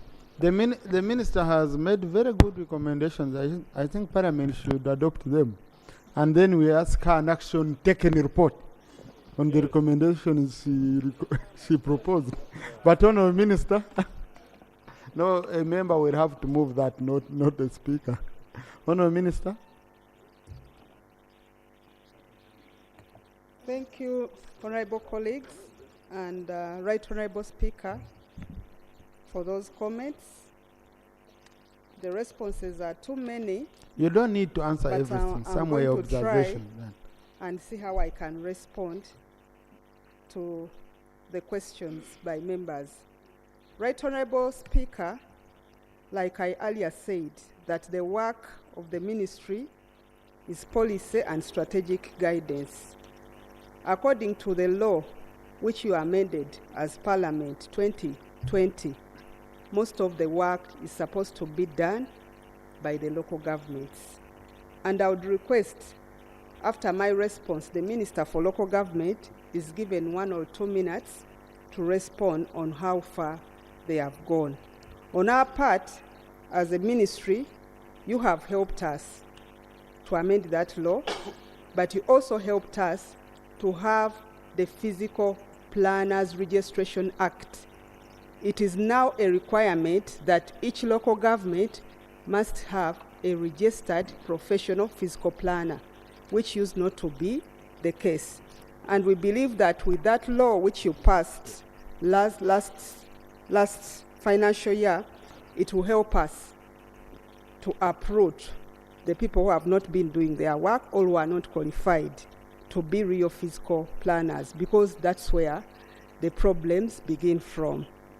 And we also want to tell you that the National Physical Development Plan, the first of its kind, which we presented to Cabinet and it was approved, it is going to help us on zoning and spatial planning. Before, we used not to have a National Physical Development Plan.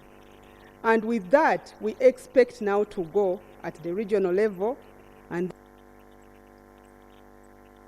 switch on, Honorable Minister. The town councils, municipalities, and urban centers, including parishes, because the law you amended declared the entire country a planning area.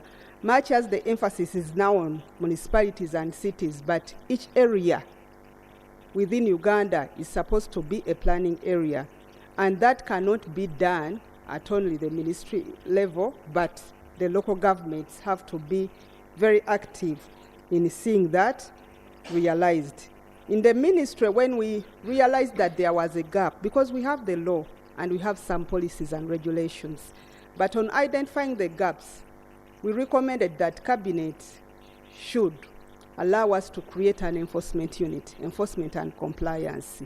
Because we would do laws, we do regulations, we do guidelines like the ones we have on fuel stations, but you realize that still the local governments that are supposed to oversee the implementation are doing things to the contrary. Honorable colleagues and Right Honorable Speaker, for any activity to take place in any community, there are units or committees at the district which are supposed to see the implementation. And these units are replicated even up to the sub-county level. We have what we call a physical planning committee, which has a physical planner. The cow is supposed to be the chair. There is somebody who's responsible for building, then an engineer, then an environmental officer, and also a land officer. They are supposed to work together, sit in a committee, harmonize, and at the end of the day come out with a report that can guide on building or planning of a specific area. But when you go on ground, that's why you are raising complaints, that you realize that plans are there, technical officers are in offices, but still things are being done to the contrary. Right Honorable Speaker, there is a honorable member who talked about the urban areas being not planned well. The cities, that we have the cities, but you realize few cities have actually approved the plan. What I want to tell this House is that the plans that cities could be having, these plans expire. They make plans that can cover between 10 to 15 or 25 years, depending on how they sit to agree amongst a local government unit. So some of the plans could have been there, but because of the events, it has expired or it is about to expire. Now we are looking at making those plans realistic and also to cover a number of years for that particular area. Even some of the regions, Honorable was talking about Karamoja. Our technical teams went to Karamoja when they were doing an evaluation of the entire country, and they realized that Karamoja is one of the great areas that if planned properly and the plan being followed by the people who are supposed to implement that plan, it would be one of the best areas in Uganda. And we are not keeping quiet about it. We are looking at planning the entire Karamoja region because we know that it is an area that we can look up to as an area that was planned and the plans being followed. For Kampala, it is a little bit difficult because the disorganization has been on for some years. We cannot say that it is work that can be done in an overnight. What we are trying to do is damage control to see how can we stop further escalation of poor planning in Kampala. And Kampala metropolitan area, the minister and her executive, they are responsible for the planning. We only come in to guide on them. And because of that, in our National Fiscal Development Plan, what we decided to do was now to see that government focuses on the regional cities or secondary cities, because we believe that once the secondary cities get the services that are in Kampala, definitely decongestion will happen automatically because growth will be created in the regional cities that are set up, and we shall have balanced but also planned developments in the regional cities. So we are looking and we are going to put more emphasis on the regional cities because we are looking at it as a way of decongesting the Kampala metropolitan area, but also having an opportunity because for them they are new and you realize that they still have space that can be properly planned to guide the entire development in those Conclude, Honourable areas. Minister. Right, Honourable Speaker and Honourable Members, we just pledge that during the budgeting, we shall always prioritize. We did prioritization, and we engaged all the different stakeholders that are supposed to help us.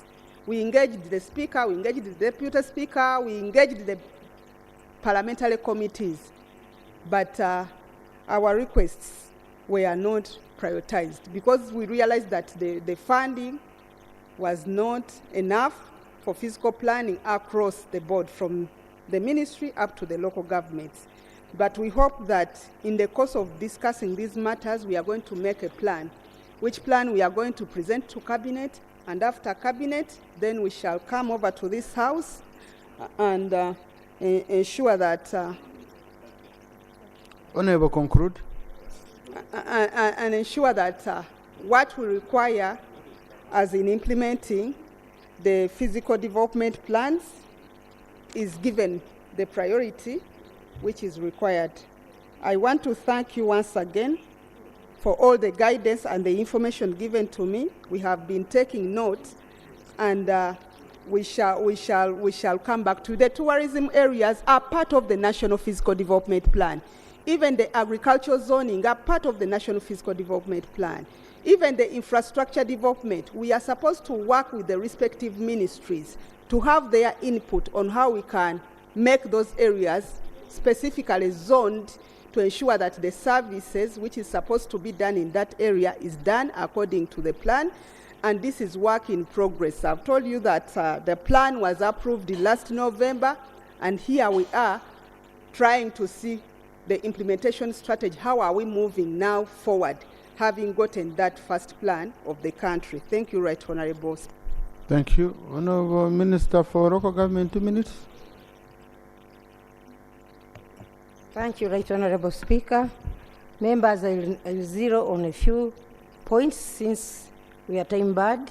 How far has the Ministry of Local Government gone into emphasizing the fiscal planning and abiding to the rules related to construction, protection of the nature, and all that?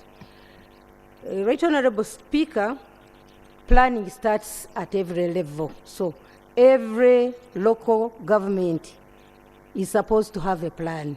And that is the reason when we had abolished the DDEG fund, District Development Equalization Grant, we argued our hearts here in Parliament, and you restored it, so they are getting it, and we guide them to begin by making plans. Number 2, on illegal constructions, we zeroed on the most dangerous constructions, and those are the petrol stations. Members, you will agree that even in your constituencies, there are illegal construction of petrol stations, and the Ministry of Local Government came out with a circular stopping construction of petrol stations, and we referred the matter to the supervisory body, that is the Physical Planning Authority. So when you see any illegal petrol station, run to the Physical Planning Authority. Just a minute. We have done our work. Then thirdly, Right Honorable Speaker, thirdly, as Minister of Local Government, we have observed that we, including you, are the most destroyers of nature in our regions. I was driving via Mbarara and I saw how River Ruiz is. Switch on, Honourable Minister, and conclude, please. So, we compel everyone to put in our hands, not to keep pointing fingers. When we do our oversight and we come along such a things, we should compel the district authority, the city authority, the municipality authority to exercise their powers and stop destruction. I want to give you wisdom. I want to give you some wisdom. Procedure.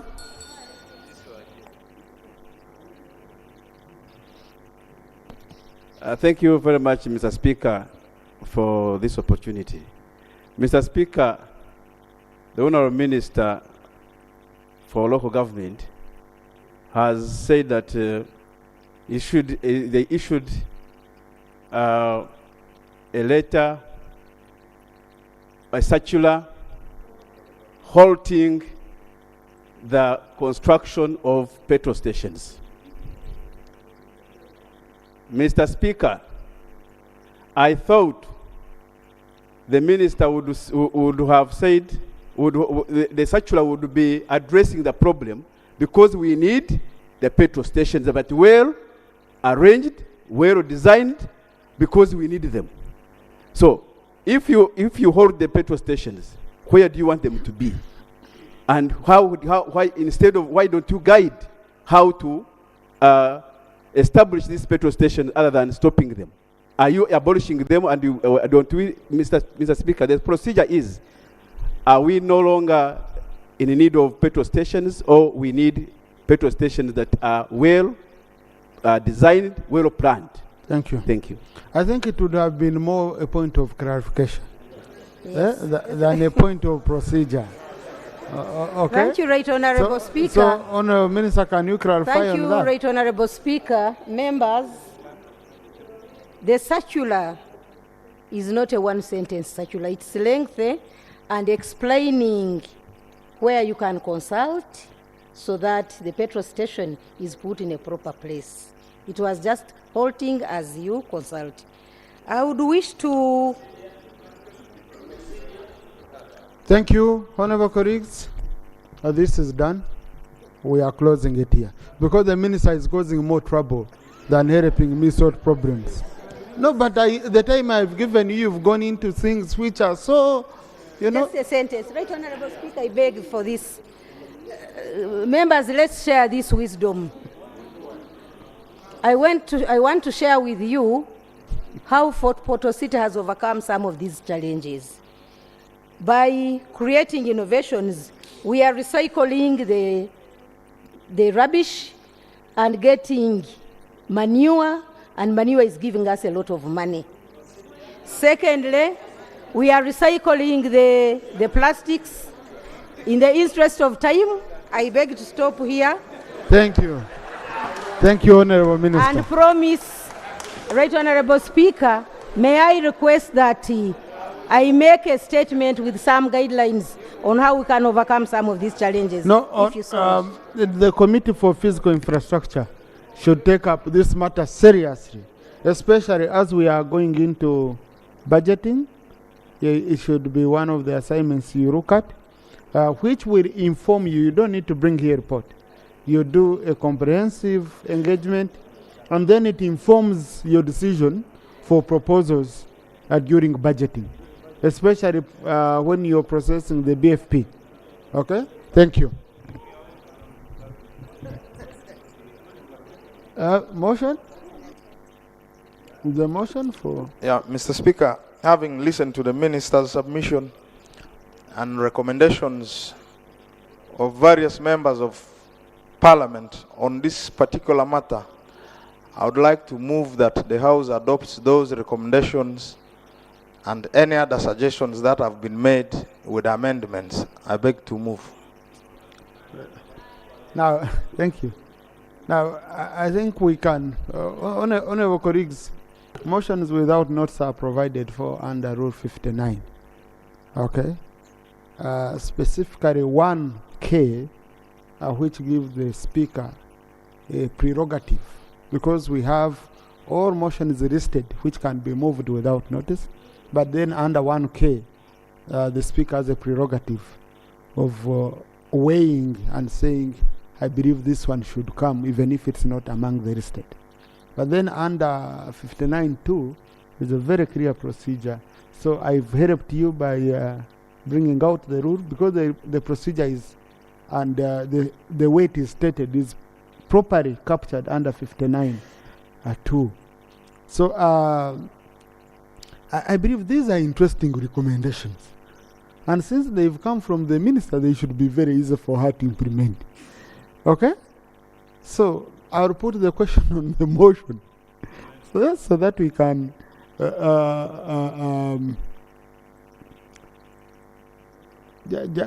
just because I need it first, get it properly.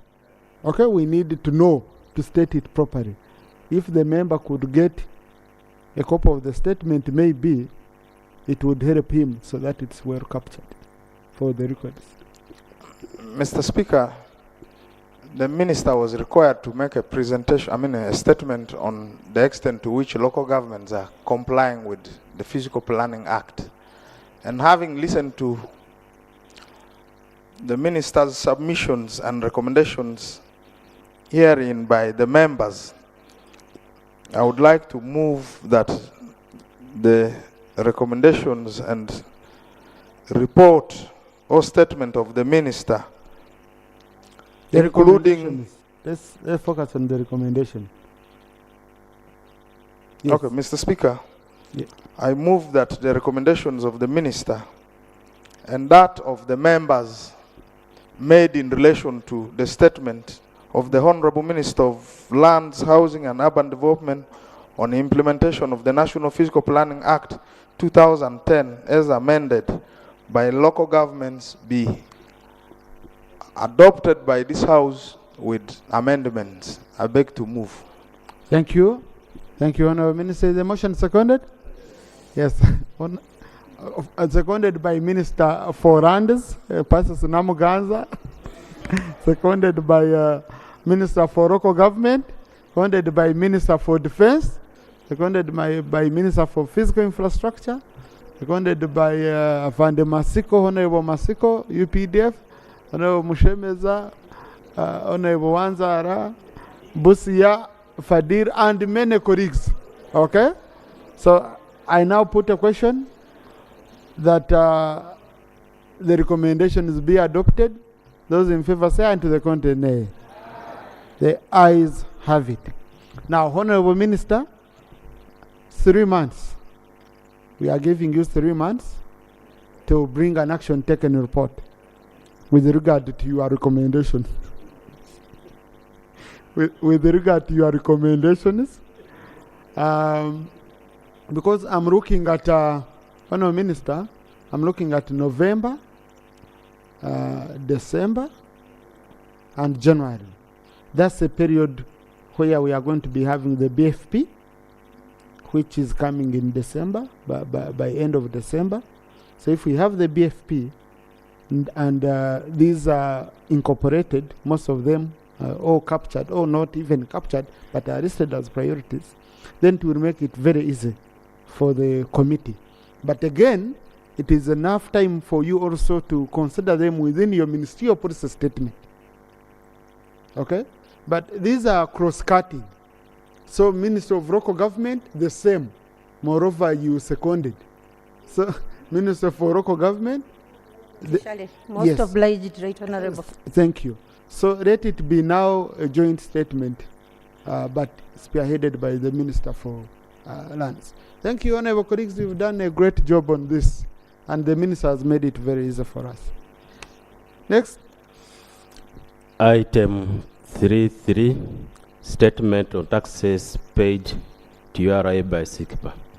Honorable Attorney General.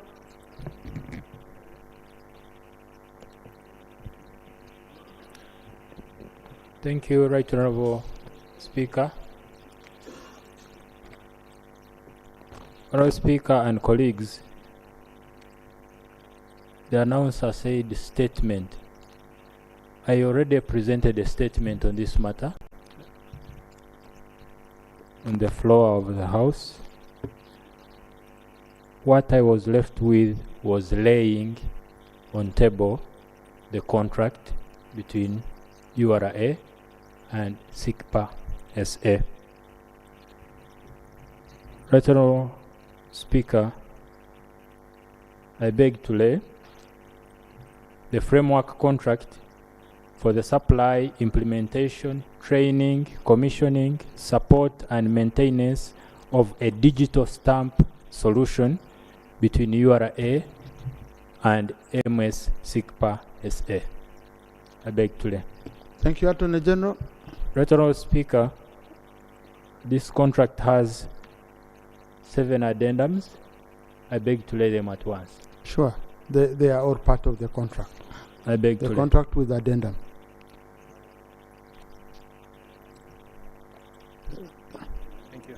Thank you, Attorney General. Now it's captured as still as that item because this arose out of the debate and the requirement. So to make it very complete, we still capture the item as it was, so that the Attorney General has done his job. Thank you, Attorney General. Next. Item 3.4, statement on the poorly funded and ill-equipped mechanical workshops of the Ministry of Works and Transport countrywide. Minister for Works.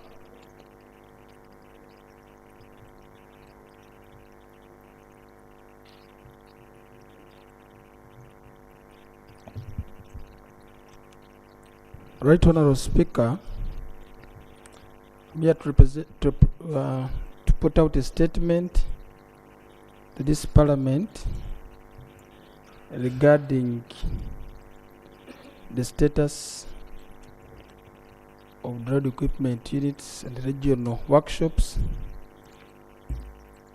and the other information related to that. Honorable Speaker, in the 2010 government reviewed the districts and urban roads management and maintenance framework and introduced the direct labor, that is force account mode of operation, with provision of road equipment from China in 2012 and subsequent additional road equipment from Japan in 2017. From 2017-2021, the road equipment from Japan was exclusively maintained through framework contracts that were signed with road equipment local dealers. During this period, equipment availability averaged was about 90%. It should, however, be noted that while this high equipment availability was quite impressive, it left the ministry perpetually indebted to the service providers. Honorable Speaker, in 2021, the ministry made a strategic decision to shift routine maintenance of road equipment to an in-house arrangement. Routine maintenance mainly entails servicing of the road equipment, that is change of filters and oils, carrying out minor repairs and undertaking other preventive steps like greasing. The reason for the above shift in maintenance approach was to curtail the overall equipment maintenance cost while strengthening the capacity of our regional mechanical workshops with the ability to carry out minor repairs and residual capacity to remotely monitor the commercial equipment using the Cometrack system. Honorable Speaker, major repairs like system overhauls and complicated diagnosis continue to be handled by the road equipment dealers. While this new hybrid approach to road equipment maintenance is working, and to some extent has reduced the cost of maintenance, it has experienced a number of teething problems, mostly due to financial constraints, which resultantly has reduced equipment availability to about 30%. Honourable Speaker, the Ministry operates 4 regional mechanical workshops, that is at Central Mechanical Workshop at Kampala for the Central Region, at Bugembe in Jinja for the Eastern Region, at Gulu for the Northern Region, and at Mbarara for Western Region. While the regional mechanical workshops are equipped with mobile capacity to carry out routine maintenance,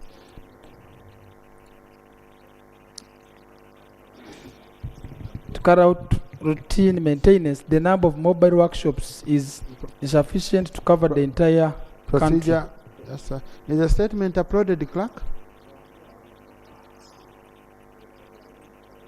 Honourable Speaker. Please, Honourable Minister. You've not yet learned rules on the table. Yeah? Clerk, is the statement uploaded? So, Honourable Minister, did you share it with the clerk? When? Because even me, I've asked for a copy. I'm waiting for a copy. I don't have. But colleagues, in the interest of time, we are listening attentively. How they approach, okay? Let's allow the minister to conclude on it. Yeah.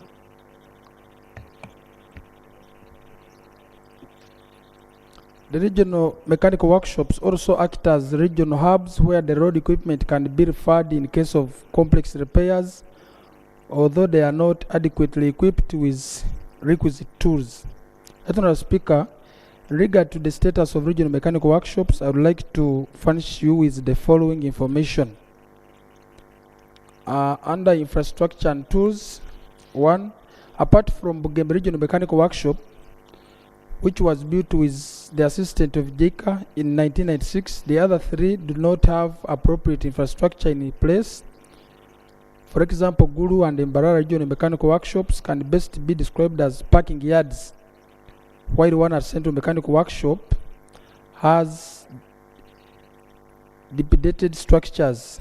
2, the ministry has continually engaged with Ministry of Finance, Planning and Development, but due to resource constraints, we have not been able to get funds for equipping retooling the workshops.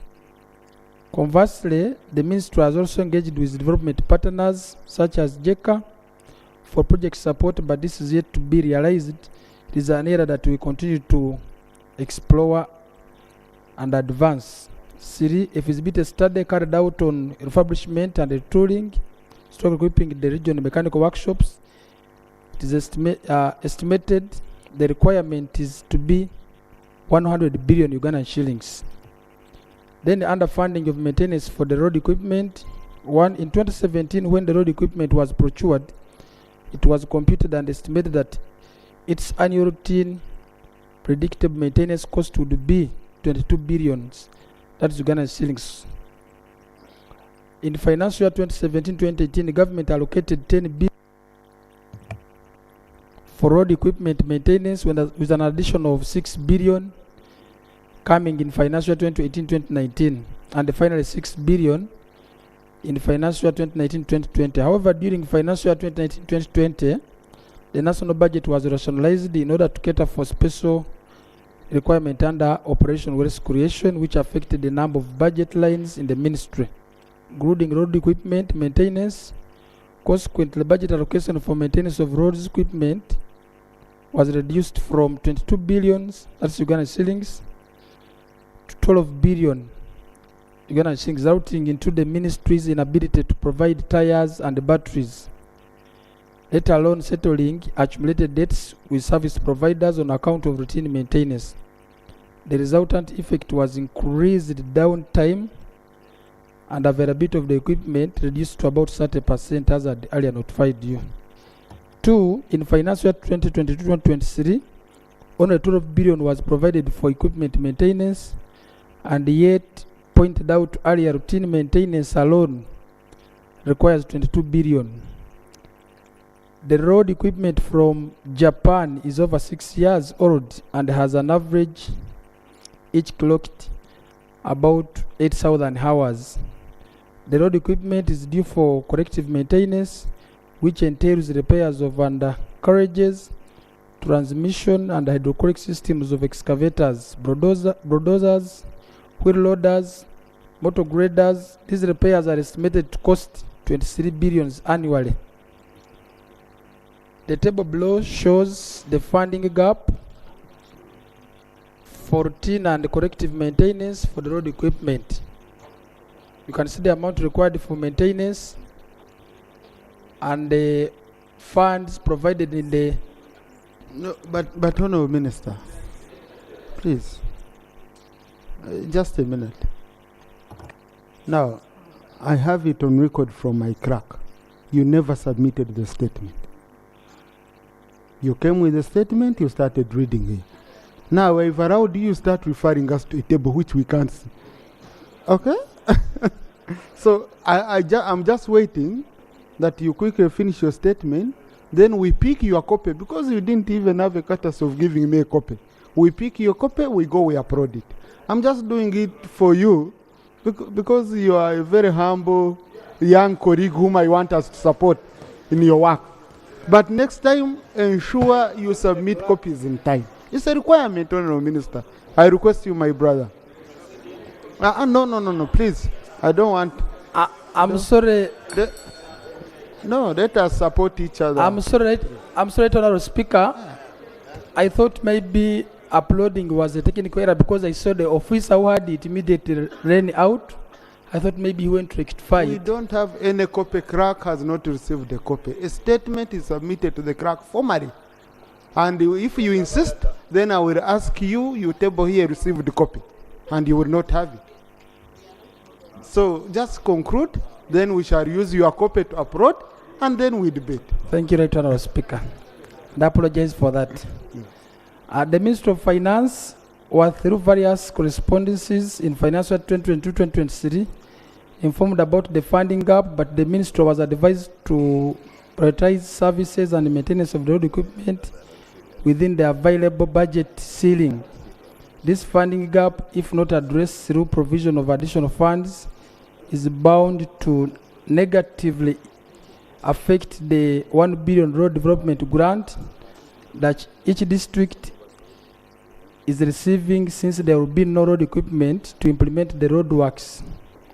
This will also drill the attainment of targets set forth under the NDP3 and the Paris Development Model. Right Honourable Speaker, regarding road equipment for the new districts, the Ministry completed the procurement process and the contracts were signed. However, Ministry of Finance only provided 28 billion, leaving a balance of 27 billion under the budget allocation for financial 2023. The supply contracts were signed with the Miss Victoria Equipment Limited for the supply of compatible motor graders, and wheel loaders still requires a top-up of about 6 billion to enable delivery of equipment by July 2024. The supply contract signed with Miss Spear Motors Limited for supply of Mitsubishi tippers and water bowsers is still in waiting due to availability of funds. The loaders for the new districts will be procured in future through the separate contract. I've brought this because when we have this, it will help the heavy load which the regional mechanical workshops, which they have. As a concluding speaker, due to the funding gaps which we have, and so far I have noted about 19 districts who have so far received some funds out of the 1 billion grant, but they cannot use the funds because their machines are completely down. Yes, it is our obligation to help them. Then for the 16 new districts, I've put it clear, when we get the release of the remaining money from finance, if they pay, then by January 2024, we shall be able to supply the equipment to the other 16 new districts. I beg to submit. Thank you. Thank you, Honourable Minister. I kindly pass on that copy to the clerk. I hope it's signed on both pages. Now, honourable colleagues, I'm of the view that this is a statement which needs to be uploaded first before we debate. Because you've heard there is even information where they were saying, I refer you to this table. You haven't seen, you don't know what's there. So I'm of the view that we handle item 4 for Honorable Yeri Ofono as we applaud, and then we do a debate on this, okay? Yeah. So clerk, ensure you applaud as we handle item 4. Item 4, motion seeking leave of parliament to introduce a private member's bill entitled the Rainwater Harvesting and Storage Bill. Honorable Yeri. Honorable Yeri has been on order paper for like 5 times or beyond, and we couldn't reach him, so that's why I wanted it sorted today. Thank you.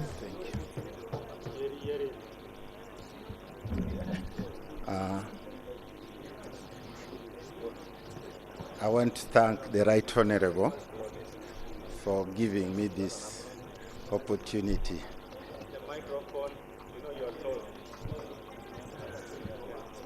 I want to thank the Right Honorable for giving me this opportunity so that I can bring this motion. Motion seeking leave of Parliament to introduce a private member's bill entitled Rainwater Harvest and Storage Bill 2023.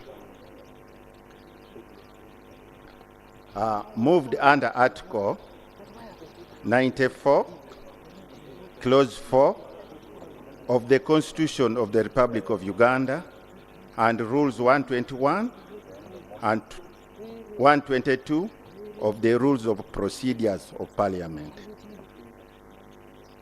Whereas Article 79 of the Constitution of the Republic of Uganda empowers Parliament to make laws for peace, order, development, and good governance of Uganda.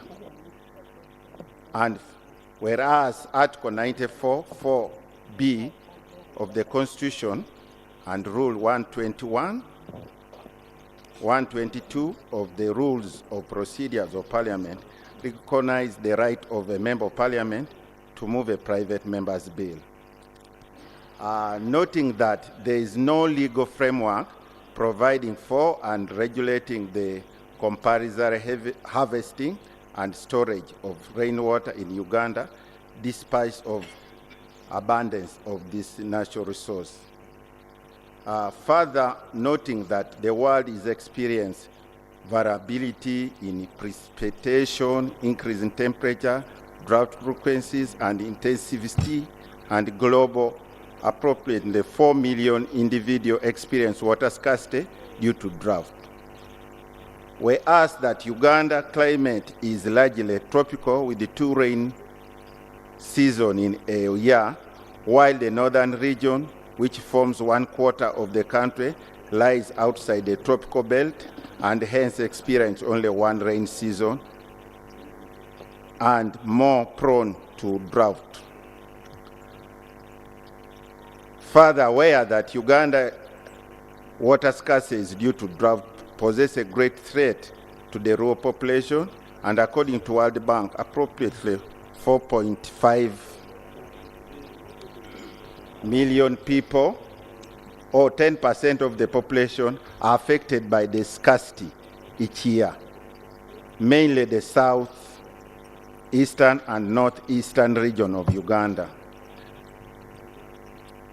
Concerning that, drought in Uganda are recurrent hazard, and the country experienced notable drought even in the year of 1967, 1979, 1987, 1999, 2002, 2005, 2008, 2010, 2017. Further concerned that climate projection indicate that condition which becomes even more severe in future and will continue to possess threat to Uganda amidst the growing population, economy, and increasing urbanization. Alarmed that during the rain season, rain causes flooding, especially in urban areas where the drainage systems are not well maintained. convinced that there is a need for putting in place appropriate mechanism to address the issue of drought and flooding, especially taking advantage of rain season when water is in plenty by harvesting and storing rainwater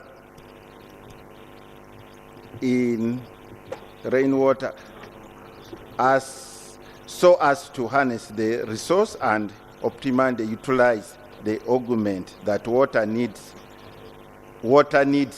of the people of Uganda, while in the same time minimizing flooding. Now, therefore, I resolve that Parliament grants me leave to introduce a private member's bill entitled Rainwater Harvesting and Storage Bill 2023, a draft of which here attached, and do order publish of the said bill in preparation of the reading. I beg to move. Thank you. Apollo Yero Fono. Yes. Thank you. Yes, please. Thank you, Honorable Yeri. Yes, please. Please, you can take your seat. Is the motion seconded? Yes. I have Honorable Juliet Vashisha. I have Honorable Mpindi, Ntunga, Mo, Busia, Youth. Oh, it's seconded by majority of members in the. So, Honorable, would you want to justify your motion? Thank you very much.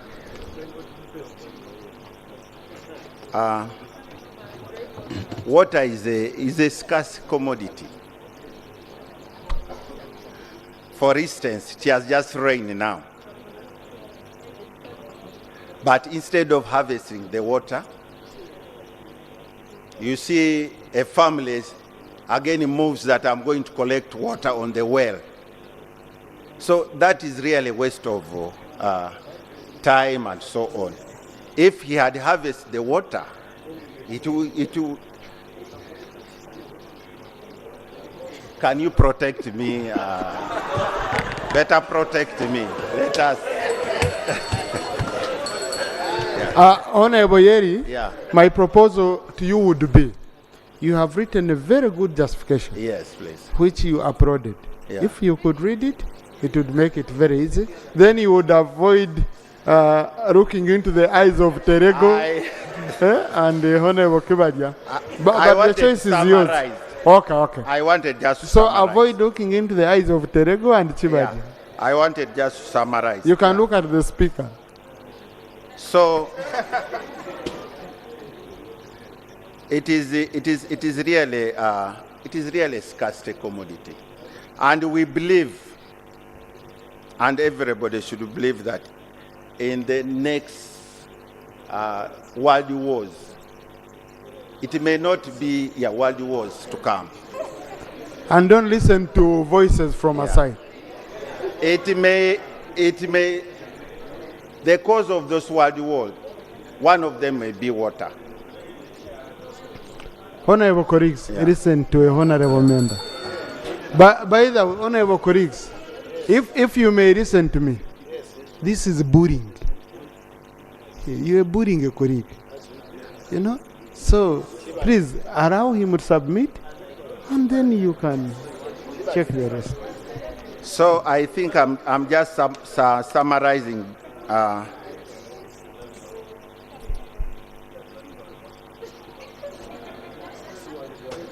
So we should make it. It is a sensitization. We make it mandatory, so that everybody should really harvest this water. It will work. Yeah.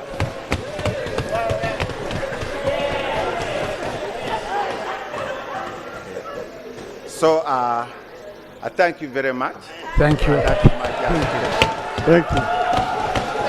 Thank you. So, Honorable Yeri, critically in his, take your seat, Honorable, you've already finished. Critically in his bill, in his proposed bill, in the draft bill, he's saying for every development, there should be a requirement for water harvesting and storage. Okay? And he has also told you, which is a shame, find it's raining, people are walking in the rain to collect water instead of collecting the one that is above them. Okay? Yeah, so in summary, that's what I picked. So the seconder, I allow the seconder, Honorable Juliet Washisha. And you should know this is from Mitoma, so you better listen to her properly. She's an extension of the speaker. Thank you. Thank you, Right Honorable Speaker. My colleagues, I know you are all aware that water is one of the most valuable natural resource God gave us. That's the reason I stand here to second the motion, and I'm basing on the fact that when we have this bill, we are going to protect the rights and well-being of more marginalized gender, that is to say women and young girls, from exposure to sexual harassment. You know that they usually trek long distances when they go to look for water. In addition, I second this bill because it seeks to address the presidential agenda on solar-powered irrigation pumps, as stated in the State of Nation Address of 2022, even 2023. When rainwater is well trapped and harvested, it will help in easing the irrigation process, thus helping people in rural areas, which is greater portion of Uganda's population. And lastly, I second this bill because we are currently facing the dangers of climate change. And as a result, this bill answers the issue of water wastage in most of institutions, households, and rainwater is wasted in trenches instead of being trapped to help in irrigating our crops. And you find that in most homes we have plants, we have gardens, and when we have this water harvested, it will save us all that burden. I beg to submit. Thank you.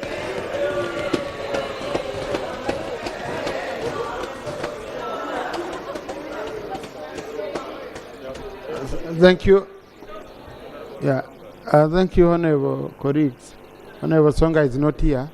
Now, Honorable colleague, you see, when you're processing such a bill, because I've read through it, it's a small bill, it's very clear. It's a draft, of course.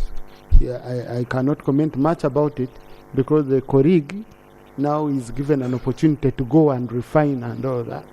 Okay? But I want the committee on natural resources, in case we get a certificate and we shall end up processing it, to liaise with the committee on physical infrastructure to see if this bill can be, the aspects can be incorporated into the Building Control Act. Okay? And in the end, it can even be an amendment by Honorable Fono. It comes under, as an amendment instead of a standalone bill. Okay? But this is just a proposal I'm giving. So once it comes for first reading, in case it's cleared, these are issues we should look at. Okay? Yeah, because sometimes it's not that every time you need a new law, you can strengthen the existing laws also through amendment. But this is his case is a very, very strong case. It's a very, very strong case. So, honorable colleagues, you know how we usually do it. A member is given an opportunity. So, allow me to put a question that the motion seeking leave of Parliament to introduce a private member's bill entitled the Rainwater Harvesting and Storage Bill be adopted. Those in favor say aye, and the contrary no. The ayes have it. Congratulations, Honorable. Do you want to thank colleagues?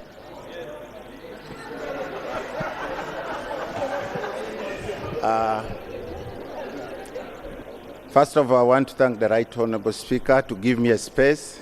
It had been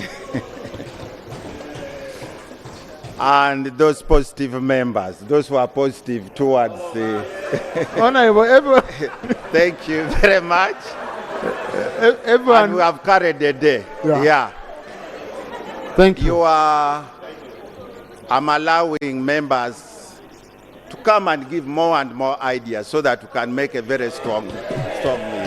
Thank you. Thank you very much. Yeah. Thank you, Honourable. You visit Honourable Remejia here. Have an interaction. He's a very good planner. Okay? Thank you. Thank you. Congratulations, Honourable. And thank you, Honourable colleagues, for supporting Honourable Yeri. Okay? So now, Honourable colleagues, I'm informed they have uploaded the statement from the Minister. So now you have it. We can have a debate based on very clear information. Okay? So I would start with Honourable Itungo. I add on Chenjojo. I add on Muzare, who is in those matters. Of course, I cannot. Haji, our Imam. Yes. Whenever we are as a master on such a matters, we always allow you. So you can take heart. Yes. I'll do Karamoja there. Not Stera. I've forgotten my yes, the one in the glasses. Yeah. The one in the counter suit. Sorry, I've forgotten. Sorry, colleagues, sometimes your names escape. Now, if you've spoken, first take a seat. Then Bukuya, Dr. Opio, Mbare, okay? Arpik, yes. Maruzi, yes. Then Mutemburi, then Pachuto. Honourables, I'm going to give you a chance. You know such. Let's do just 2 minutes quick, okay? Now, I told, again, I should make it very open here. When we are debating, we want to depict a national picture, okay? I have one group that sits on this side.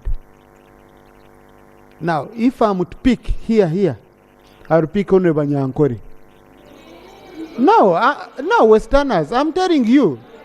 Listen, no, Honourable Achen, you have already spoken. So I told you people, I know what I'm talking about. Listen,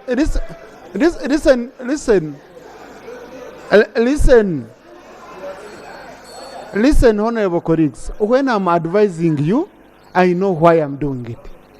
Okay? I saw people who stood up here.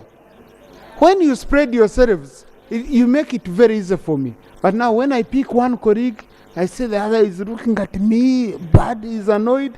But I can't pick people from, I must have a national outlook in the debate. So I will be picking like this, then I keep balancing you.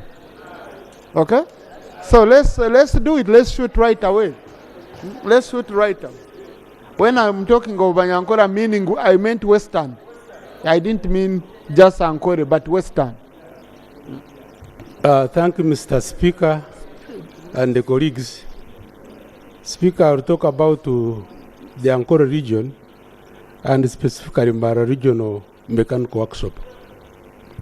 Whenever we have district road committees, we invite the engineer from the workshop so that at the end of the meeting, he is able to assure whether he can service these graders.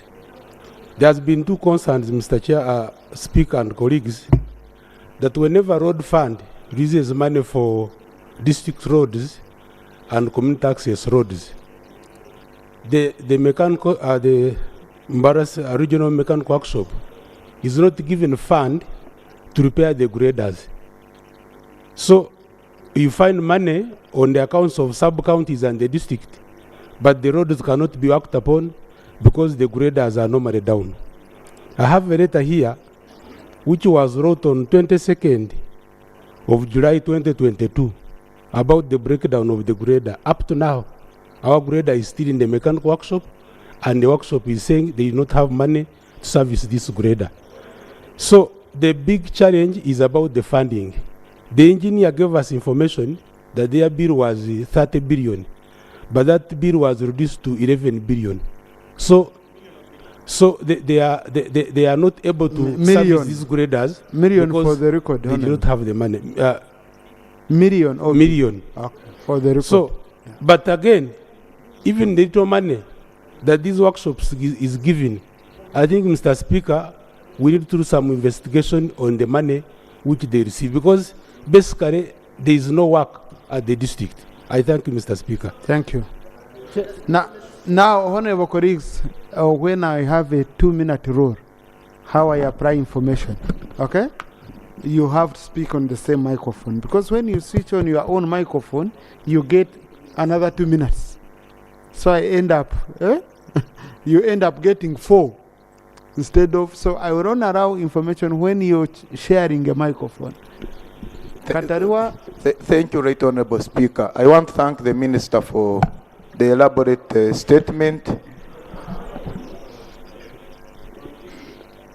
This man is confusing me. I want to thank the Minister for the elaborate statement that he has given. And from the statement he has given, and the fears he expressed, for us from the districts, we are already scared from the statement he has made that even the 1 billion that we have got for the roads will not work well. Mr. Speaker, when you go to the districts, we have very many graders which are down, which have not been repaired. We have put eyes on only the graders that were donated recently. Yet, as a ministry, I would think they would have some money reserved for the graders which are graded down to be repaired. 2, Right Honorable Speaker, I have a district with 31 sub-counties. We have 1 grader working on sub-county roads, working on district roads, working on town council roads in 1 financial year. The fear now we have, Right Honorable Speaker, is to have this money. So far already, I think Canada has 500 million under the 1 billion grant, but we have not touched any, and the financial year is running very fast. So, Mr. Speaker, can I request the Ministry of Works to give districts a chance, if possible, to also hire out graders to have these roads worked on? Otherwise, Mr. Speaker, we are going to have a challenge where the financial will end and all the money will go back to the consolidated fund. I thank you, Right Honorable Speaker. Thank you. Haji. Yeah, thank you, Right Honorable Speaker. Right Honorable Speaker, I want to thank the Minister for his statement. Right Honorable Speaker, I represent Kiboga West constituency, which happens to be in Central Region, and we are always served by the Central Mechanical Workshop. I want to appreciate the ministry that the workshop has been coming, the technical team has been coming over to the districts to service these machines. But they always take long when the request is, advanced to them to come and service the machines. Right Honorable Speaker, in a way, we lose time, because when the service is over, the machines have got to be parked and wait for the technical team to come from the center to service the machines. And looking at the absorption of the 1 billion shilling, you will find at the end of the financial year, we shall not have completed the work that we planned to work on. Secondly, Right Honorable Speaker, I would like to, I don't know whether the Minister is actually aware that the Kiboga District Local Government secured some money for major repairs of some machines that were grounded. And we agreed with the ministry that the mechanical workshop team come up to Kiboga and repair these machines, including overhauling of one of the graders. About 300 million was used by the mechanical workshop, but the 3 machines that were repaired recently, about 2 months ago, actually, much as they told us that they did their work and completed, but when these machines were taken for testing, the 3 of them have actually failed to work. So, Thank you. Now, honorable colleagues, to have the debate move very well. If you have opened your iPads, the minister says, and he's very honest, he has said, apart from Bugembe Regional Mechanical Workshop, okay, which was built with the assistance of JICA in 1996, other three do not have appropriate infrastructure in place. And he has said, for example, Guru and Bara Regional Mechanical can best be described as parking yards. This is the minister being honest. And then he tells you the issue is money. Because now, if we, the debate should be on how this can be sorted. Because even if we risk how our graders are not being worked on, how we are, the minister has no capacity. It's a workshop without workshop capacity. If a minister can tell you it's a parking yard, what is? And this is an official statement, not off cuff, which has gone through the structures. So can we focus our debate on that, on seeing how we can build capacity here? Martin Muzare. Thank you, Right Honourable Speaker. Right Honourable Speaker, when we talk about roads, there is a key machine that is actually lacking in the district. That is the excavator. Right Honourable Speaker, our biggest challenge on our roads that we have in our communities is about swamps, especially in the eastern region. Swamps are a bigger problem. And the only way you can work on swamps is only when you have an excavator. When you go to our regions, our regional workshop, we only have one workshop that is functional. One excavator that is functional. One excavator that is functional. Now, we received money as a district. So far we have almost received 500 million. What we need right now is that machine. If we don't have it, the work that we are going to produce may not be of help. Right Honourable Speaker, as the Minister has just said it well, that the key problem is facing as a ministry is money. Ideally, colleagues, you know very well, issues of roads are very key in our communities. When we talk about development, it begins with roads in our communities. Without roads, there is no development. What we need to do is to help our minister, since he has been very clear that there is no money. Most of these workshops are just parking areas. The issue is money. When you go to the region, it's money. Right Honourable Speaker, lastly, we have machines that we received from the Chinese government, the Jiangling. All those machines are down. But you Thank you. Colleagues, let's limit ourselves. Let's limit the debate to the statement. Statement, Parliament by the Minister of State of Works and Transport regarding the status of the regional mechanical workshops. Kindly, let's limit ourselves to the statement. Thank you, Mr. Speaker. I must thank the Minister for the first time he has been very frank.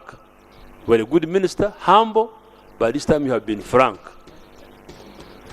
The regional workshops he's talking about, take a walk to Ginger. It's not a workshop. It had been abandoned even. So we are almost not having genuine workshops. They used to get a budget of 30 billion for the 4 regional workshops. Now they are talking of 11.8 for the 4.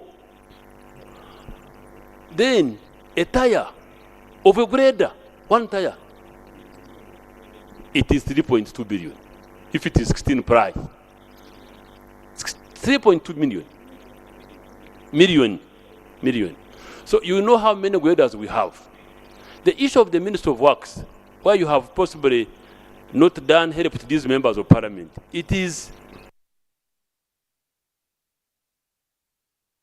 UNRWA. because in each region we have 23 stations of UNRA. So that in case they have an excavator, which the district does not have, they can rent, because at times they don't use them at the same time. So, but to cut the long story short, Mr. Speaker, the way we are handling roads, we are going back to 1986. The money that used to go to roads is no longer going there. That minister, for example, he can tell you they have just got a third of their budget for the second quarter. Last quarter, they never got any money. The road fund, which used to get money for maintenance, money has been slashed to almost zero, because the whole government is pushing to have road fund mainstreamed. Pachuto, thank you. Thank you, Right Honorable Speaker. Right Honorable Speaker, I want to thank the Minister for his very frank report. Right Honorable Speaker, roads lead us to the market, road lead us to work, to health facilities, to schools, mention them. Without us budgeting appropriately for maintenance of our roads and maintenance of our road equipment, we shall be frustrating this economy. Right Honorable Speaker, I think the onus is now on us, this Parliament here, to ensure that at the time of budget appropriation, we make sure that the budget for maintenance of the road equipment is commensurate with the number of roads that are supposed to be worked on. Right Honorable Speaker. Right Honorable Speaker, as we sit here, given the amount of rain that we have received here today, I am not sure whether some of us...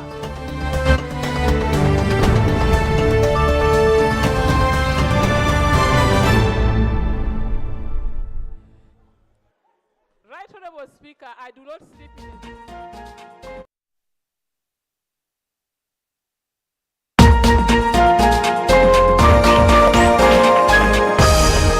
Up next on UBC, brought to you by dial *185 *85 hash to open an SCD account and apply for Airtel shares. Airtel, a reason to imagine.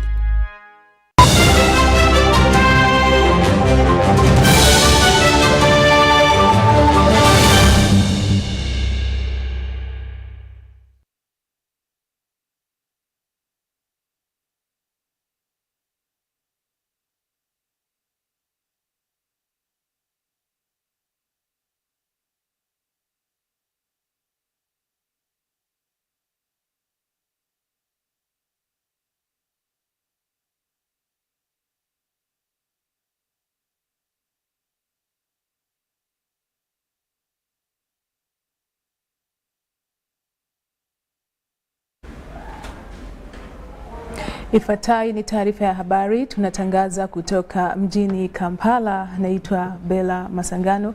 Katika habari ya kwanza, Rais Yoweri Museveni amearifu kuwa serikali itaendelea kuwekeza kwa kiasi kikubwa kwenye bidhaa za umma kwa lengo la kupunguza gharama ya ufanyaji biashara. Aliyasema haya akiwa katika ufunguzi wa mkutano wa kibiashara wa Falme za Kiarabu Uganda UAE Business Forum ulio